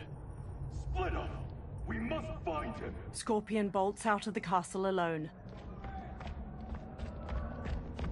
In the outer courtyard, a sharp wind carries snow onto the sloping roofs of various buildings. Smoke waits behind a giant wheel. He darts to Scorpion. What happened? Where's Bihan? He's betrayed us. We're all in imminent danger. They retreat into a blizzard. Letting Father die. Forsaking Earthrealm, he's abandoned all reason. I knew Bihan's frustrations ran deep, but I never thought they could inspire such madness. We can't let his corruption spread. Whatever it takes, I am with you. Thank you. We may not share blood, but we are brothers. Sub-Zero emerges. Do your oaths mean nothing? It's your duty to obey my will. Not when it betrays Lin Kuei principles. We won't sacrifice them to serve your ambition! An ice dagger materializes in Sub-Zero's hand. He slashes at Scorpion, who swerves. Scorpion stomps his brother's side, then kicks his jaw. He traps Sub-Zero's dominant arm and twists. Sub-Zero breaks free with a kick. He punches Sub-Zero in the throat. Scorpion tries to wrestle the ice dagger from Sub-Zero's hand, but Sub-Zero slices his palm. He squeezes his wounded hand into a fist as Sub-Zero advances. As snow flutters, Sub-Zero stabs and swipes at his brother, who dodges and retaliates with his fist. Sub-Zero carves at his brother's head, but Scorpion grabs his arm with both hands. He looks up and sees Sub-Zero's empty fist. Sub-Zero cuts his face with the dagger in his other hand, leaving a trailing scar. Kuei Liang! Stay back! This is my fight. End this, brother. Embrace the future. I want no part of it! You pervert all that it means to be Lin Kuei! Fight!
You are my Grand Master no longer. Scorpion kneels. What are you doing? Once he's exposed, won't you be made Grandmaster? You forget Cyrax and Sector. Their loyalty to Bihan is absolute. They'll sooner abet his corruption than follow me. We must chart a new course. One that both honors our father's legacy and serves Earthrealm. He stands behind Smoke. Help me. We can't leave him here to aid Shang Tsung. Later, Scorpion rushes into the surrounding woodland with Smoke, shouldering Sub-Zero's comatose body. They halt and watch 4 columns of green light flare from the Yin Fortress ruins, swirling into the clouds. Simultaneously, at the Wuxi Academy, Liu Kang studies the same Soulnados. How did you achieve this, sorcerer? Behind him, particles of sand dance with shards of light. The small sandstorm forms Geras. You arrived not a moment too soon, Geras. What have you learned? In scrutinizing Shang Tsung's first meeting with his benefactor, I made an important discovery. Her life essence, the very time crystals that make up her being, are not of this timeline. Not of this timeline? How could someone from a previous timeline enter this one? That cannot happen. If that cannot happen, then what has happened, Geras? There are no other timelines than those that have come before. All evidence points to the presence of a second timeline, which exists concurrently with ours. 2 timelines, side by side, moving forward simultaneously? Never in a billion lifetimes have I seen this. But that does not make the other timeline any less real. There can be no doubt that Shang Tsung's benefactor hails from it. And who she is, why she's here, where she's from. All questions we need answered, which we can't while we are under attack. I will go to Sindel, convince her to withdraw from Earthrealm by showing her how history is being manipulated. That will require revealing to her your prior role as Keeper of Time. The situation gives me no choice. I will need your help, Geras, to prove my claims to the Empress. They observe the Soulnados while trees sway in the wind. Later, in Outworld, Sundo's portal gate emanates energy, surrounded by tropical greenery and colorful flowers. Liu Kang materializes from within. The constabulary await. Li Mei approaches as the others draw their weapons. She walks between weathered lion statues and reaches a platform bordered by water. Return home, Lord Liu Kang. I am to let no one pass. I must see Her Majesty. She must call off her attack on Earthrealm. Her decision was unwise, but she no longer seeks my counsel, and I doubt she's interested in yours. The Empress has been deceived. Shang Tsung and General Shao have fomented this crisis as a means to steal her throne. General Shao? I knew he was hiding his true intentions. But join Shang Tsung? I knew he couldn't be trusted. Were I still Umgadi, he would never have breathed the same air as the Empress. My palace sources told me he arrived out of nowhere, and immediately had the Empress's ear. He gained her trust by treating Princess Melina's condition. Tragically, she is afflicted with Tarkat disease. Tarkat? The Empress must be beside herself. If Shang Tsung found a treatment, no wonder she embraced him. I have shared this with no one. I trust that you, of all people, will keep this secret. Of course. Were it made public, it would bring down the royal family. Li Mei, Empress Sindel needs our help. Will you join me? Emperor Jarrett's death, the pain it caused Empress Sindel, has always haunted me. I failed the royal family once. I won't do so again. She clenches her jaw. Later, Li Mei and Liu Kang ride in an enclosed wooden carriage pulled by horses, while her constables run alongside it.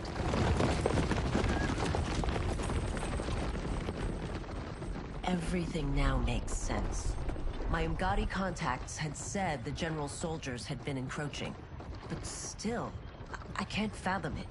General Shao committing treason? It is the fruit of a poisonous seed planted by Shang Tsung. He played to the general's vanity, inflamed his prejudices to convince him that he alone could save our world. He may be unstoppable. The Umgadi don't have numbers, and my constables aren't trained for war. Know that I, too, will aid in the Empress's defense. The carriage stops. Driver, what is it? She pushes the doors open. Her constables have drawn their weapons.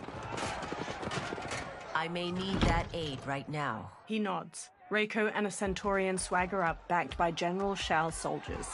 The Centaurian has a horse's body, ram's horns, a metal tail, and a humanoid muscular upper body. Return Liu Kang to the portal gate, Li Mei. He isn't welcome in Outworld.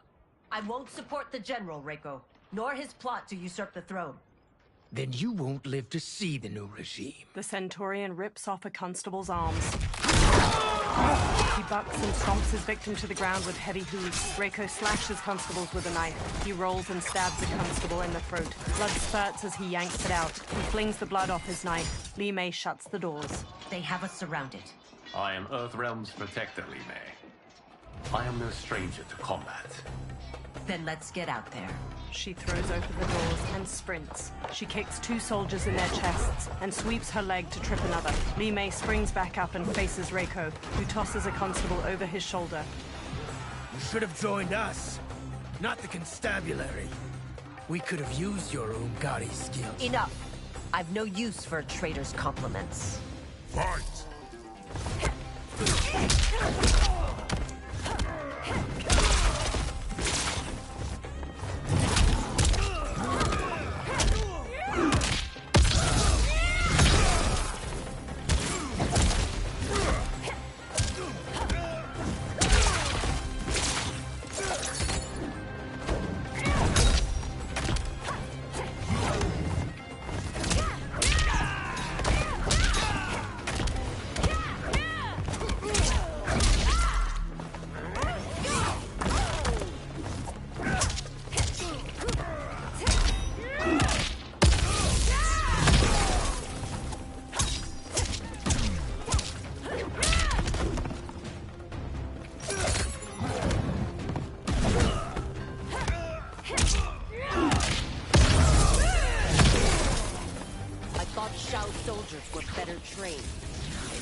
The attacker hits the victim's face with a hook, then twists their arm to break their shoulder. Li Mei conjures a giant lion head made of energy. She leaps, twists the victim's neck, and throws them into the lion's maw.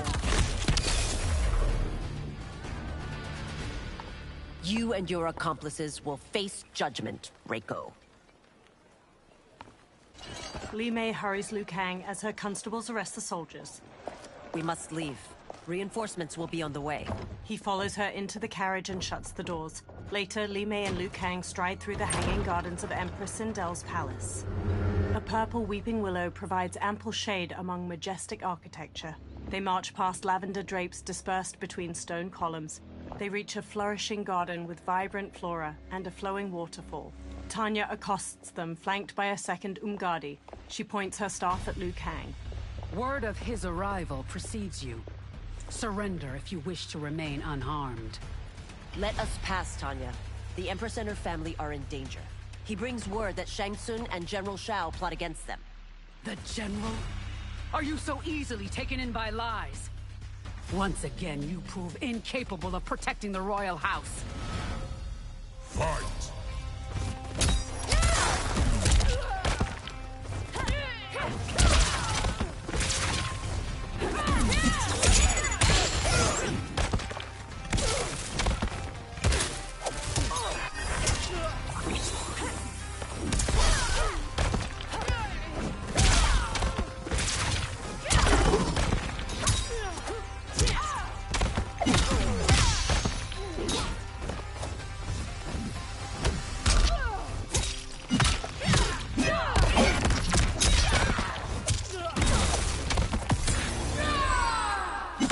The attacker jabs the victim with 3 strikes, then knocks them away with an elbow to the head. Tanya bolts forward, leaving her staff lodged in the ground.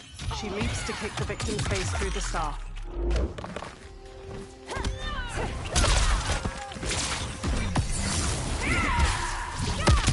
The attacker hits the victim's face with a hook, then twists their arm to break their shoulder. Li Mei conjures a giant lion head made of energy. She leaps, twists the victim's neck, and throws them into the lion's maw. We waste precious time, Tanya. Let's finish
To Tanya. I'm sorry you made that necessary. Umgadi priestesses rush in. They circle Li Mei and Liu Kang, pointing their spears. Priestesses. Li Mei holds out her arms as she and Liu Kang stand back to back. You know who I am. Of my deeds when I was one of you.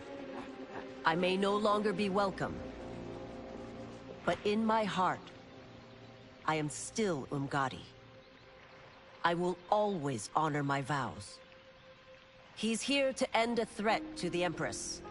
Stand against us, and she will lose the throne. Stand with us, and we will save the Empire. Later, Li Mei and Liu Kang escort a bound Tanya down a hallway.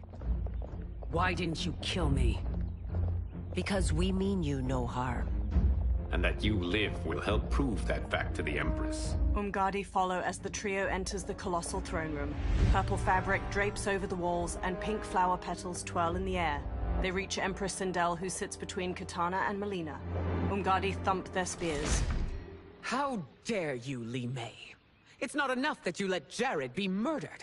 You'd let Liu Kang destroy the rest of my family? My heart broke when your husband died. I lost not only my Emperor, but you, my closest friend. I know you may never forgive me. She puts a hand to her chest. But don't be blinded by anger and grief.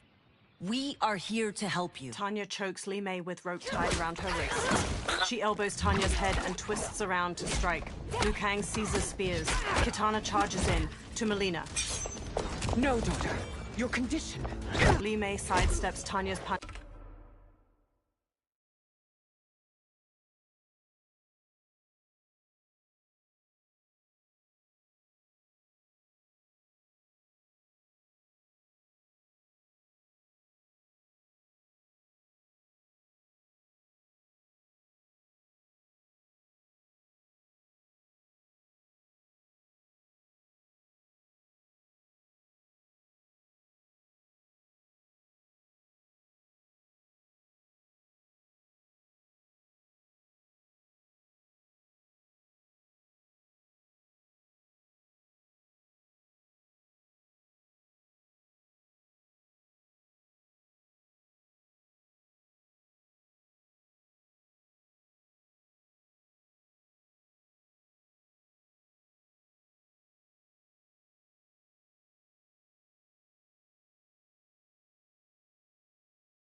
punch, then kicks her to the ground. Kitana closes in. Your faithlessness astounds, Li Mei. How can you side with Earthrealm against us? I'm acting for your family's benefit, and for Outworld's. If you took a moment, you'd realize it. Fight.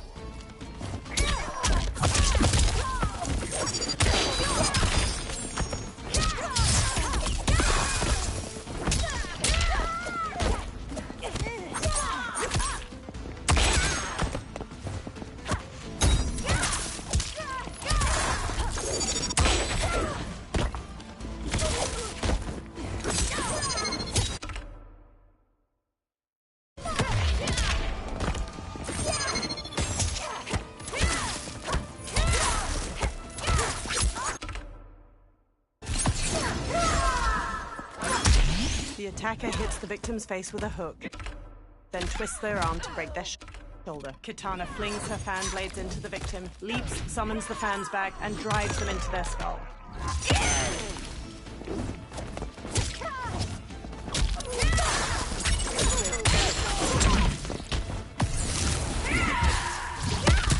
The attacker hits the victim's face with a hook, then twists their arm to break their shoulder. Li Mei conjures a giant lion head made of energy. She leaps, twists the victim's neck, and throws them into the lion's maw.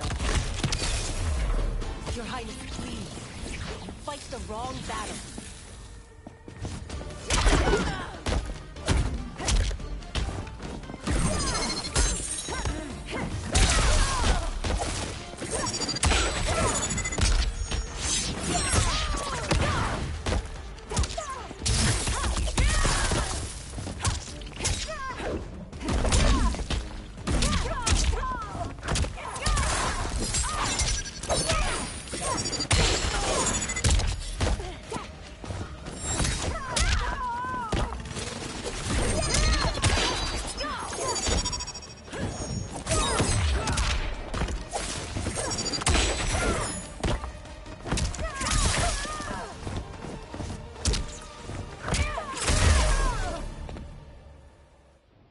You must be smarter, Princess. Sindel. No, Melina.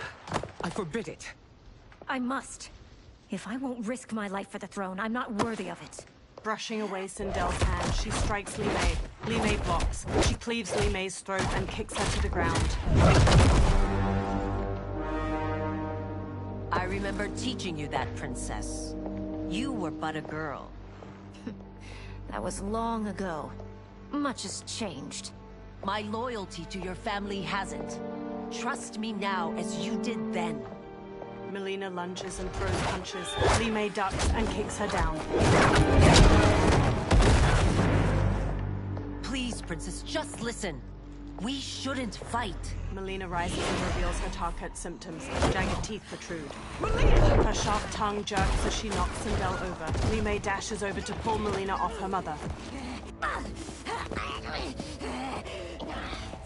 Forgive me, Princess, but I won't allow you to hurt yourself or anyone else. Fight.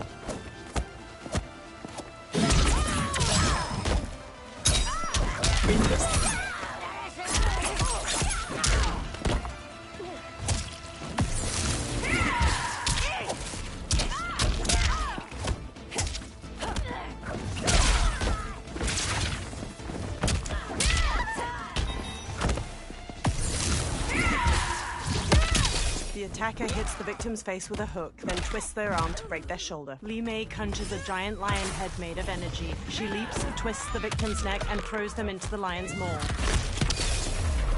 I must be careful. I cannot harm her.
Marakat makes victims of us all. Tanya rubs her wrists and quickly attends Melina, her black braid swaying. She procures a syringe and injects its serum into Melina's neck. The princess's wide, deformed mouth and jagged teeth recede, and her face transforms back to normal. Life returns to Melina's eyes. Sindel stands to face Li Mei. Melina groggily places her hand on Tanya's. They exchange looks. Tanya smiles. Praise Argus. Thank you. I am in your debt. No, Your Majesty. There can be no debt between friends. Liu Kang steps in. I am glad she is safe, and that our conflict has ended. It is paused, not ended. Li Mei has earned my goodwill. Whether you do remains to be seen. I seek only peace, Your Majesty. She squints. Is that why you send minions on secret missions into my empire? You've proved yourself the enemy I was long warned you would be. I understand your anger, but I had reason to believe that Shang Tsung posed a threat to both of us. Until I confirmed them, I did not want to burden you with my suspicions. And now? They have proven true. Shang Tsung, Quan Chi, the General. They conspire to conquer our realms. A serious charge. Where is your proof? At Shang Tsung's laboratory. If what you see there does not convince you, I will surrender Earthrealm without a fight. Later in the lab, Sindel grimaces at a chained hybrid with amputated limbs and spilled guts. Liu Kang, the princesses, and Umgadi watch. How could I have so misjudged them? For Shang Tsung to indulge in such depravity. For General Shao to condone it. They are not the men I thought them. Despite my best efforts, neither man nor Quan Chi are who they were meant to be. They're not your responsibility. They're Outworlders. But it is I who crafted their destinies, along with those of all other beings, at the dawn of history. You created the realms. Is your mind addled, demigod? I am a mere demigod now. But eons ago, I was more powerful than all of the Elder Gods combined. I was a Titan, and the Keeper of Time. He pushes air in a circle to create a small sandstorm. Sand and light collect to form Geras. A gold dragon tattoo sits on his bare brown shoulder. He conjures an image of an hourglass. This is Geras. Your Majesty, Your Highnesses. Geras is the guardian of the Hourglass. A celestial object which lies beyond the realms. The Hourglass regulates time and destiny. When I wielded its power, it was upon me to craft all of existence. Which I did when I restarted history. Restarted? This timeline was preceded by billions more. Though this is the first of Liu Kang's design. The others were designed by his predecessor. Kronika was obsessed with equalizing good and evil. When a timeline veered too far to one or the other, she would halt it and restart history, tinkering with lives and events in the hope of achieving her golden balance. Prior timelines, Kronika gave Shang Tsung and Quan Chi mastery of the most vile magics. Shao was not a general, a tyrannical ruler bent on conquest. You, Sindel, were his ruthless wife, who would do anything to preserve your privilege. When I took the hourglass from Kronika, I vowed to do better. So in this timeline, the sorcerers would not gain their dark powers. Shao would be your loyal follower, and you would rule Outworld firmly, but fairly. But someone has interfered with Liu Kang's design. Shao, Shang Tsung, Quan Chi, all have been groomed by an unknown entity to be the villains they were in previous timelines. Where to begin? Am I to kneel to my creator? Do you expect worship? No, Your Majesty. My prior role was thrust upon me by circumstance. I am in no way divine. You had power over all of creation, yet you gave it up. Because I saw how it drove Kronika mad. I knew I would fare no better had I kept it. Shao kicks open the door and struts in with Goro, Rain, and the winged Nitara. Sindel advances, followed by the others. You. How dare you conspire against Outworld? Not against Outworld, but against your misguided rule. Your deference to him leaves us all vassals. So you sanction these unspeakable horrors? Lie to me about the threats we face? Thanks to you, Earthrealm blood is already on my hands. Bloodshed, without cause or provocation. An amulet. Don't move. Empress, everyone, stay back. What is it? The Amulet of Shinnok, a weapon of terrifying power. It should not exist. Its maker is powerless, as Liu Kang designed. Yet more proof of foreign interference. Enough prattle. You'll both bend a knee to Outworld's new emperor. Put down the amulet. Its evil is beyond your control. Do you think I do battle not trained with my weapons? I am more than prepared. He thrusts the trembling amulet. Glowing tendrils of orange light pull Geras and the princesses into the amulet's central jewel. A fight breaks out and Nitara strikes Sindel. So General Shao casts his lot with Outworld's enemies against me. He's a fool to ally with you blood-sucking fiends. Fight.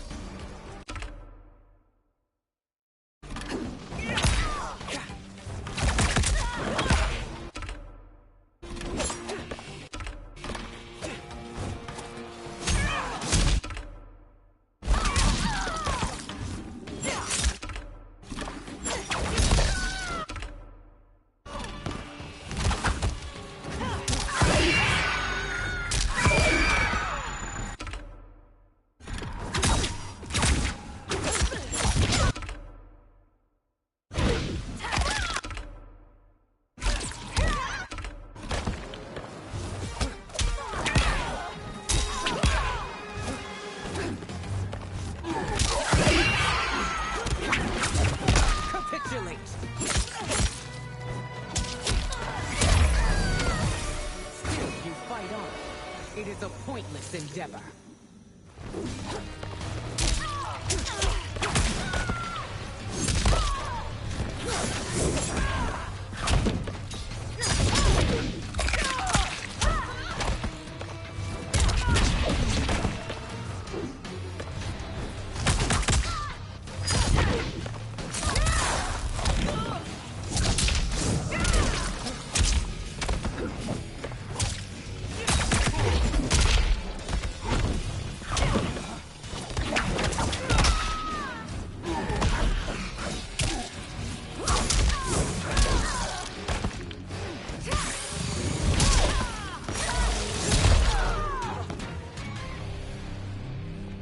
You're no better than Shang Tsung's monstrosities. Liu Kang ducks under Rain's staff swing, then elbows his face just before Sindel jump kicks him to the floor. Tanya and your daughters, they are not dead, but trapped in the amulet. We can still save them. They freeze as General Shao raises the amulet to them. Li Mei leaps through the air and kicks Shao to the floor, making him drop the amulet. Sindel grabs it. Soldiers chase them into a corridor. Liu Kang turns and blasts a stream of fire at the soldiers, igniting several. Sindel screams purple sonic energy at the ceiling, making it collapse between them and the soldiers. Detain! They hurry to the lab's upper level where numerous warriors and soldiers fight. Sindel marches to Reiko. It's no surprise that you are party to Shao's treason. Know that it will cost you your life. I owe him mine many times over. Sacrificing it in his service would be an honor. Fight!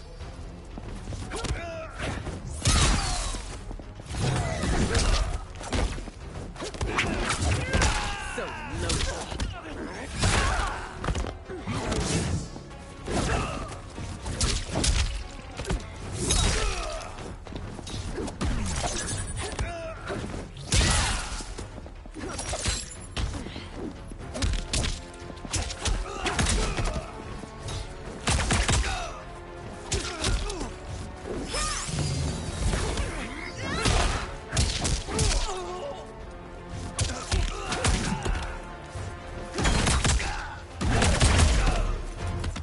Having misled you makes you no less culpable. You will answer for this crime.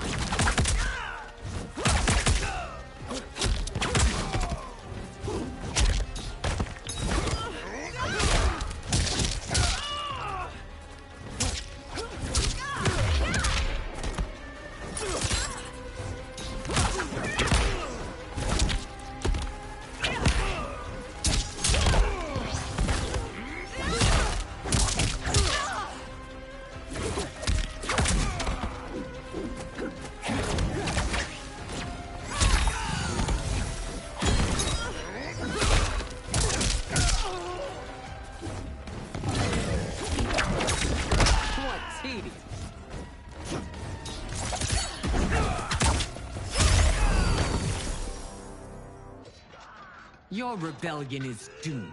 Rain and Shao enter. Rain blasts a water bolt at Sindel. Li Mei shields Sindel and gets knocked back.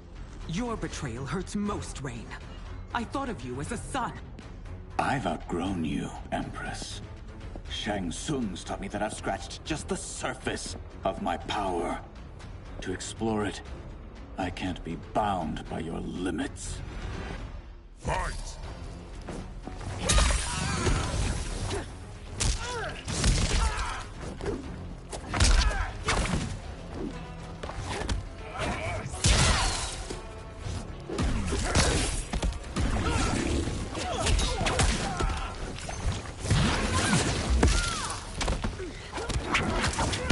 Nicely done.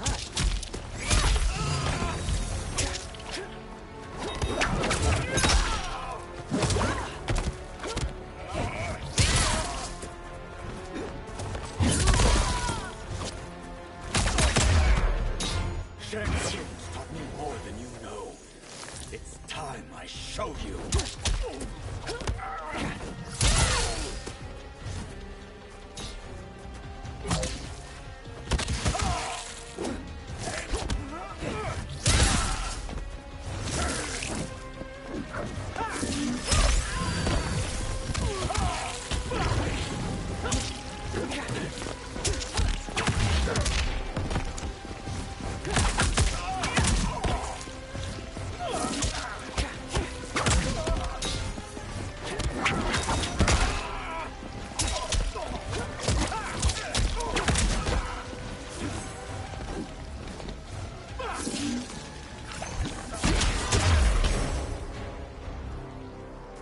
You are forever dead to me.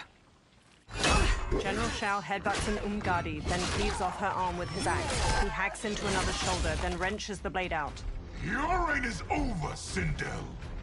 I remember the weak, sickly boy you were. How your father fought to push you past your infirmities. Now you repay him by spitting on his ideals? Your revolt shreds every value he held dear. Fight!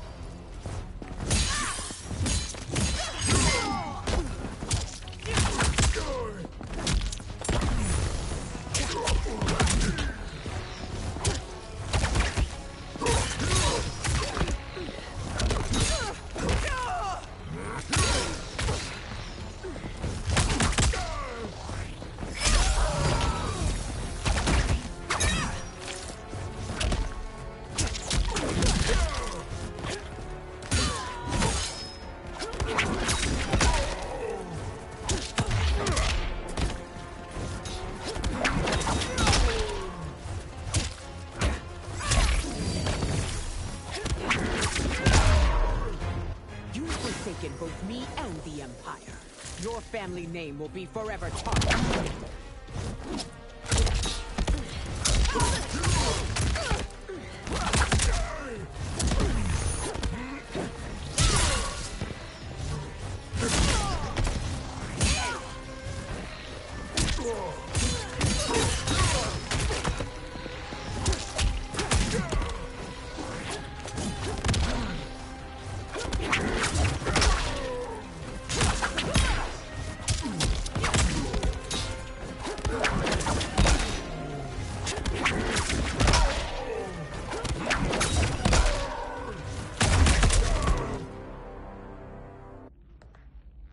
You are relieved General.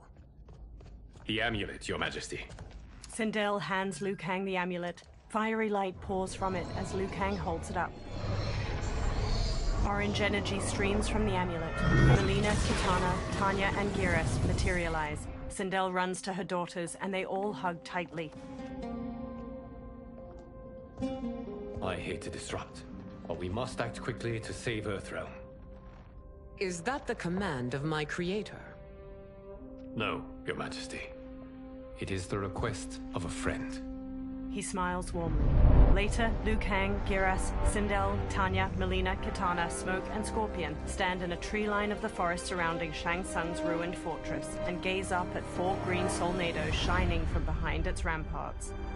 Shang Tsung and Quan Chi stand before a large stone well filled with green light. The dragon crown rises out from it. Shang Tsung takes it. We are ready. And the Soul Stealers? Keep them running. I am sure we'll find a use for the collected souls. They walk to the stone steps of the fortress's immense entryway. A soldier stands with his back to a railing in a terrace. Kitana hops up from behind and stabs his neck with a knife. She throws him over the balcony, then jumps up over it to the terrace with Tanya and Melina. Melina dashes to a soldier manning a siege weapon on the rampart from behind. She plunges a knife into his neck, takes control of the weapon, and fires its massive bolt at a soldier standing at another Scorpio nearby. Kitana shoves a soldier over the top of a rampart as she and Tanya hurry past. Scorpion stands at the edge of a tall wall. He throws his kunai-tipped rope dart at the head of a soldier below. It impales his skull, then Scorpion hoists him up. Smoke runs along the rooftop of the portcullis, then hops down to the others standing at its entrance. They peer at numerous soldiers marching near the 4 Soul Stealers. Will they stand down, if ordered? No.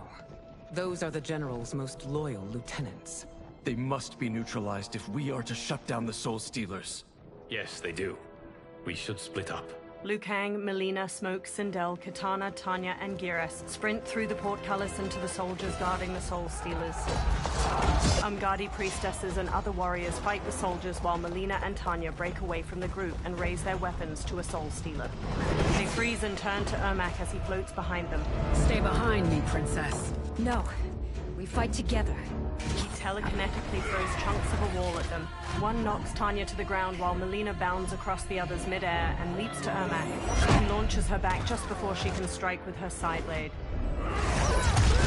Ermac throws Melina and Tanya up to the fortress ramparts.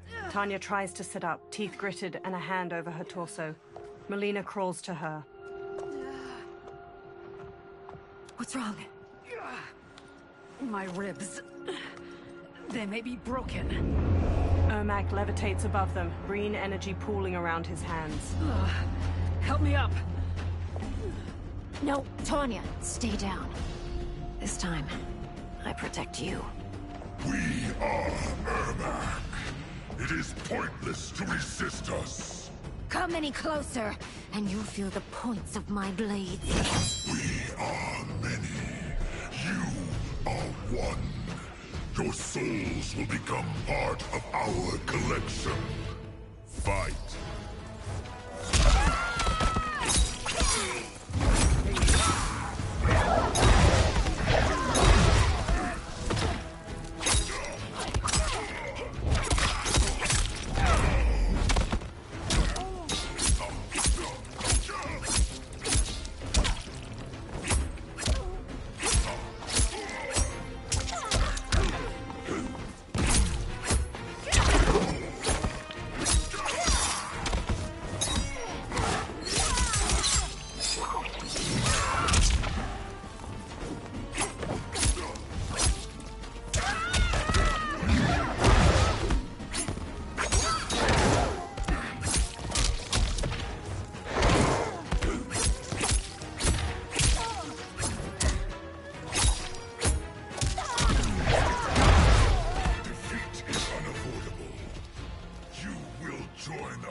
Your souls will become part of our collection. Fight!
You'll have no part of me, Ermac.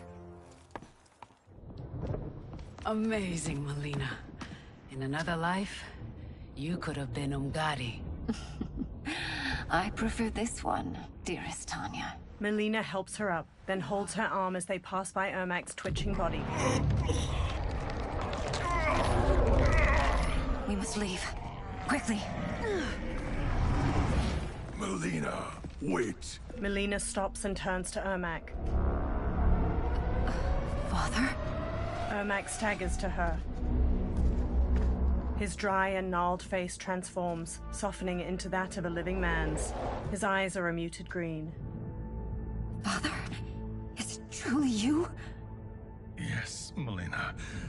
This body was created from the living forest's souls. Mine was one of them.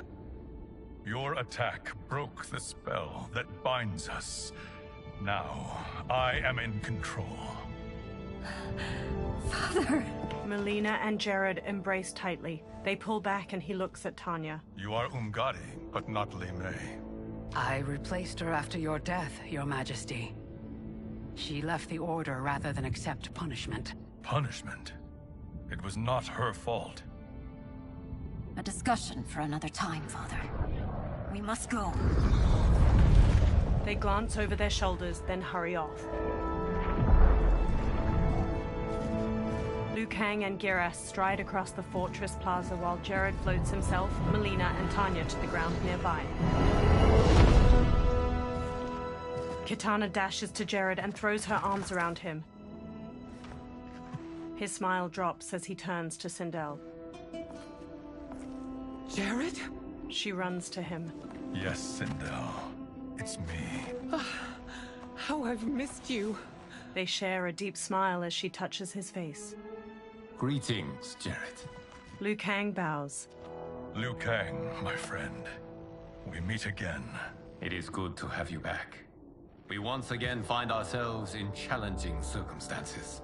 And once again, we will prevail. As always, Sindel, I am yours to command. She beams as he rests a hand on her shoulder. Shang Tsung wears the dragon crown near Quan Chi in the Tomb of the Dragon Army. They watch 10 dragon warriors punch and kick the air in unison. Melina, Kitana, and Smoke sneak behind rows of inactive dragon warriors on the other side of the cavern. Melina observes Quan Chi and Shang Tsung. How is it they're unaware that the Soul Stealers are shut down? We are deep within the mountain. From here, they couldn't tell. Liu Kang, Scorpion, Geras, Jared, and Sindel join them. Look at them conspiring. It is history we should not be repeating. We must take the crown. Without it, he can't raise more warriors. Our odds will improve if we can surround them. I'll distract them while the rest Leave it to me, Mother. She steps away from the others. Shang Tsung. Shang Tsung turns to Melina as she approaches. Princess Melina. I bring news from Outworld. Sindel is deposed. General Shao now rules. And yet you are still free. To succeed, the General needed help on the inside. I provided it.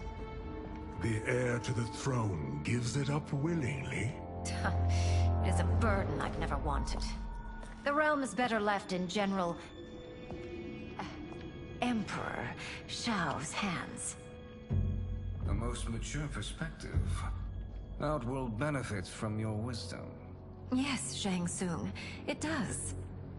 But not in the manner that you expect. Everyone else drops from the upper level and quickly surrounds Shang Tsung, Quan Chi, and the Dragon Warriors before attacking. Liu Kang and a warrior trade punches. Another punches Giras's face. Unfazed, he hammers its head with his fist. Tanya batters a warrior with her staff. Shang Tsung and Quan Chi face Melina. A bold gambit, Princess. It is an impressive display of guile. Who knew she was so capable? You count yourselves among my doubters. I will count you among the dead. Fight!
The attacker jabs the victim with 3 strikes, then knocks them away with an elbow to the head. Shang Tsung injects his victim with a green syringe. The toxin causes bones to mutate out of their innards like roots.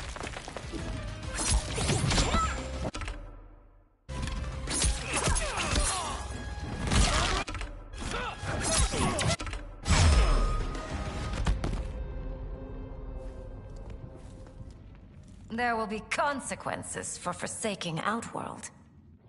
Shang Tsung clenches his teeth and sits up. He looks at the terracotta soldiers, then turns to the dragon crown on the floor near him. Thanks to the princess, this fight is ended. The fight, perhaps. Not the battle. True. Until your benefactor is caught, the realms remain threatened. Who is she, sorcerer? They turn to the crown as green energy swirls around it.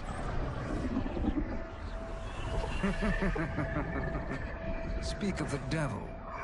Liu Kang. Meet Damashi. Damashi? The crown shines gold and floats. Sand spirals beneath it. Then another Shang Tsung materializes along with clones of the others. You are the victim of deception, sorcerer. You're not Damashi. You're me.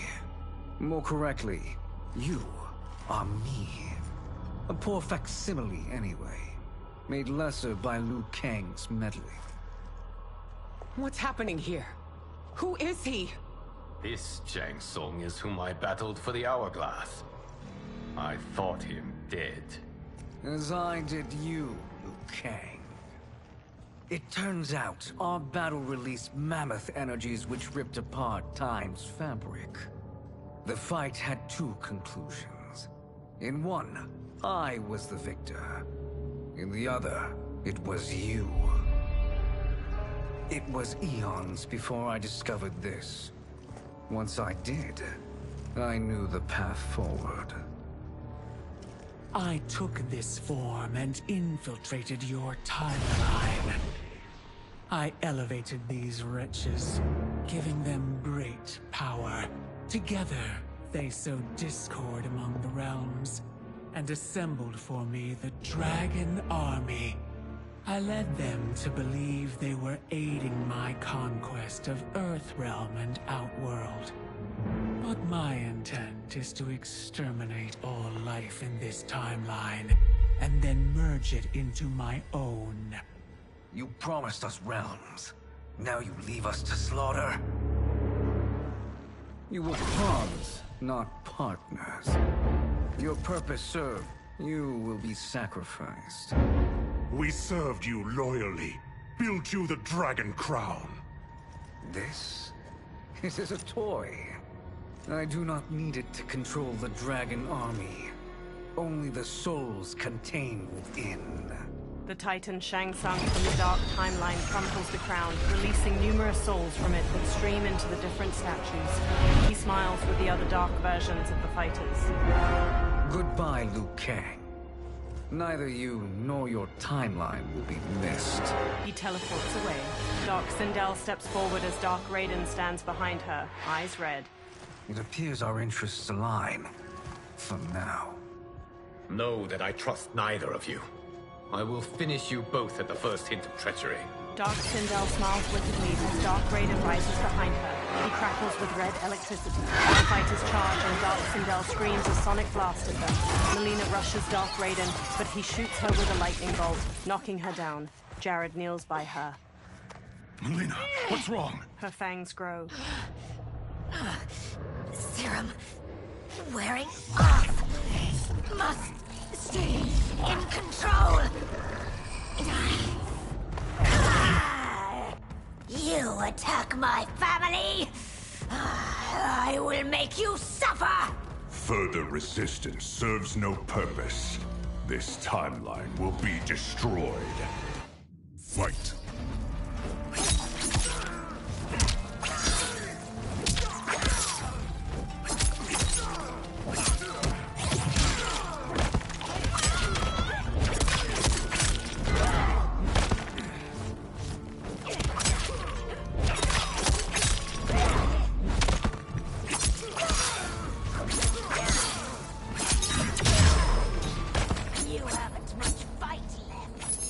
won't take long to finish.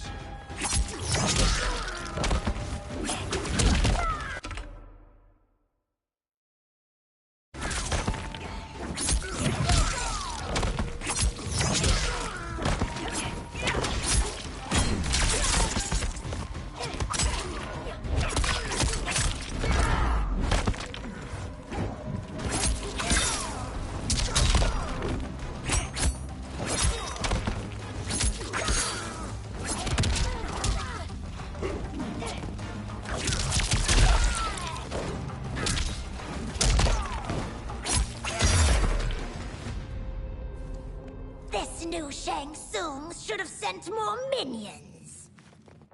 The warriors face off against their dark counterparts. Come forward if you dare. I will finish what Raiden could not. Quan Chi and Sindel front kick her. Dark Sindel blocks their attacks, then crescent kicks Quan Chi's face. She jumps and kicks Jared back while punching Sindel away. She stretches her hair out and trips Smoke with it, then Sonic screams gear us to the floor. Her hair whips out and flips Kitana and Liu Kang down. Dark Sindel punches Kitana's face as she gets up. She smashes Scorpion's chest with her arm, driving him down. Her hair shoots out to grab Shang Tsung and Tanya as they sprint over, then slams them to the floor. Dark Sindel smirks as the warriors lie motionless around her. Sindel takes a katana on the floor and hauls herself up with it. Your tenacity is to be admired. Until our last breaths are taken, as long as blood flows through our veins, we are not beaten. Noble sentiments, which in the end matter little. None of you will leave here alive. Dark Sindel's hair lifts a katana from the floor and places it in her hands. She dashes to Sindel and forces her counterpart's blade to the floor, then smoothly stabs her shoulder and front kicks her back.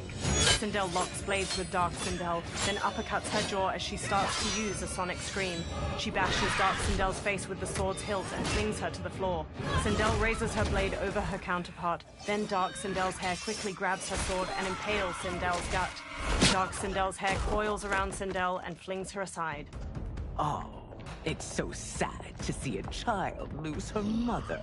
If my mother dies, she won't be the only Sindel to perish! Fight!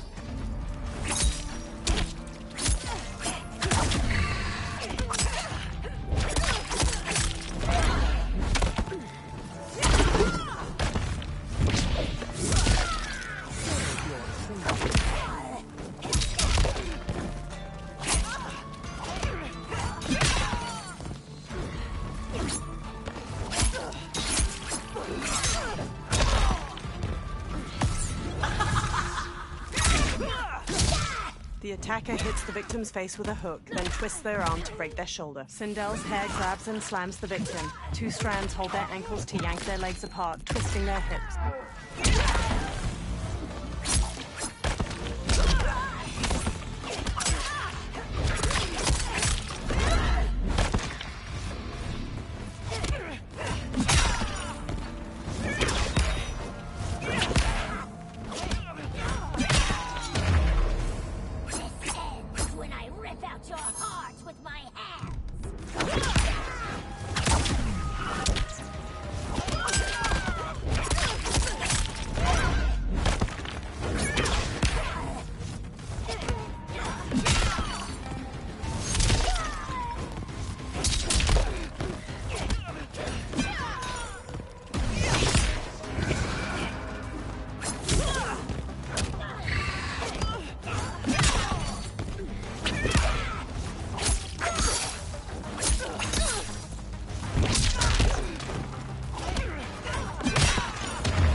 Melina stumbles to the floor.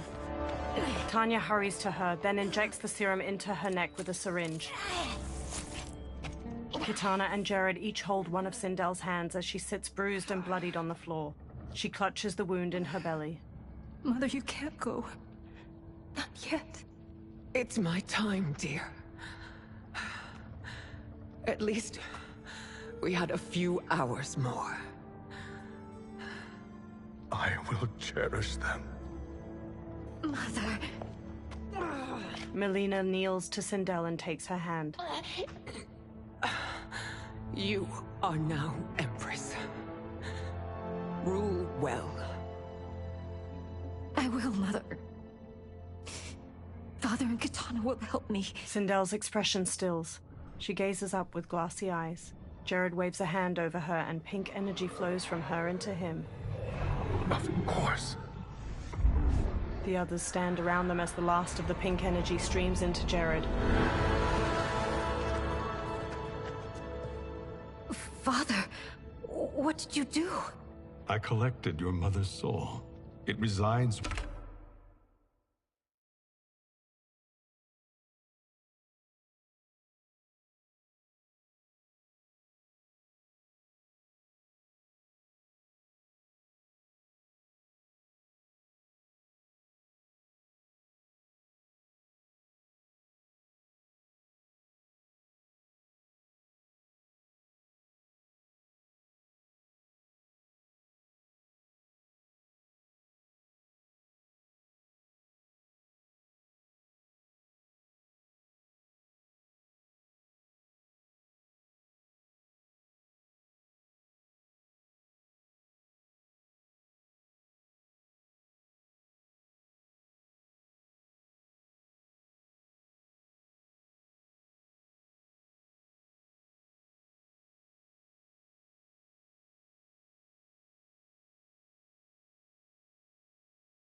within me. She is safe. Liu Kang quickly approaches.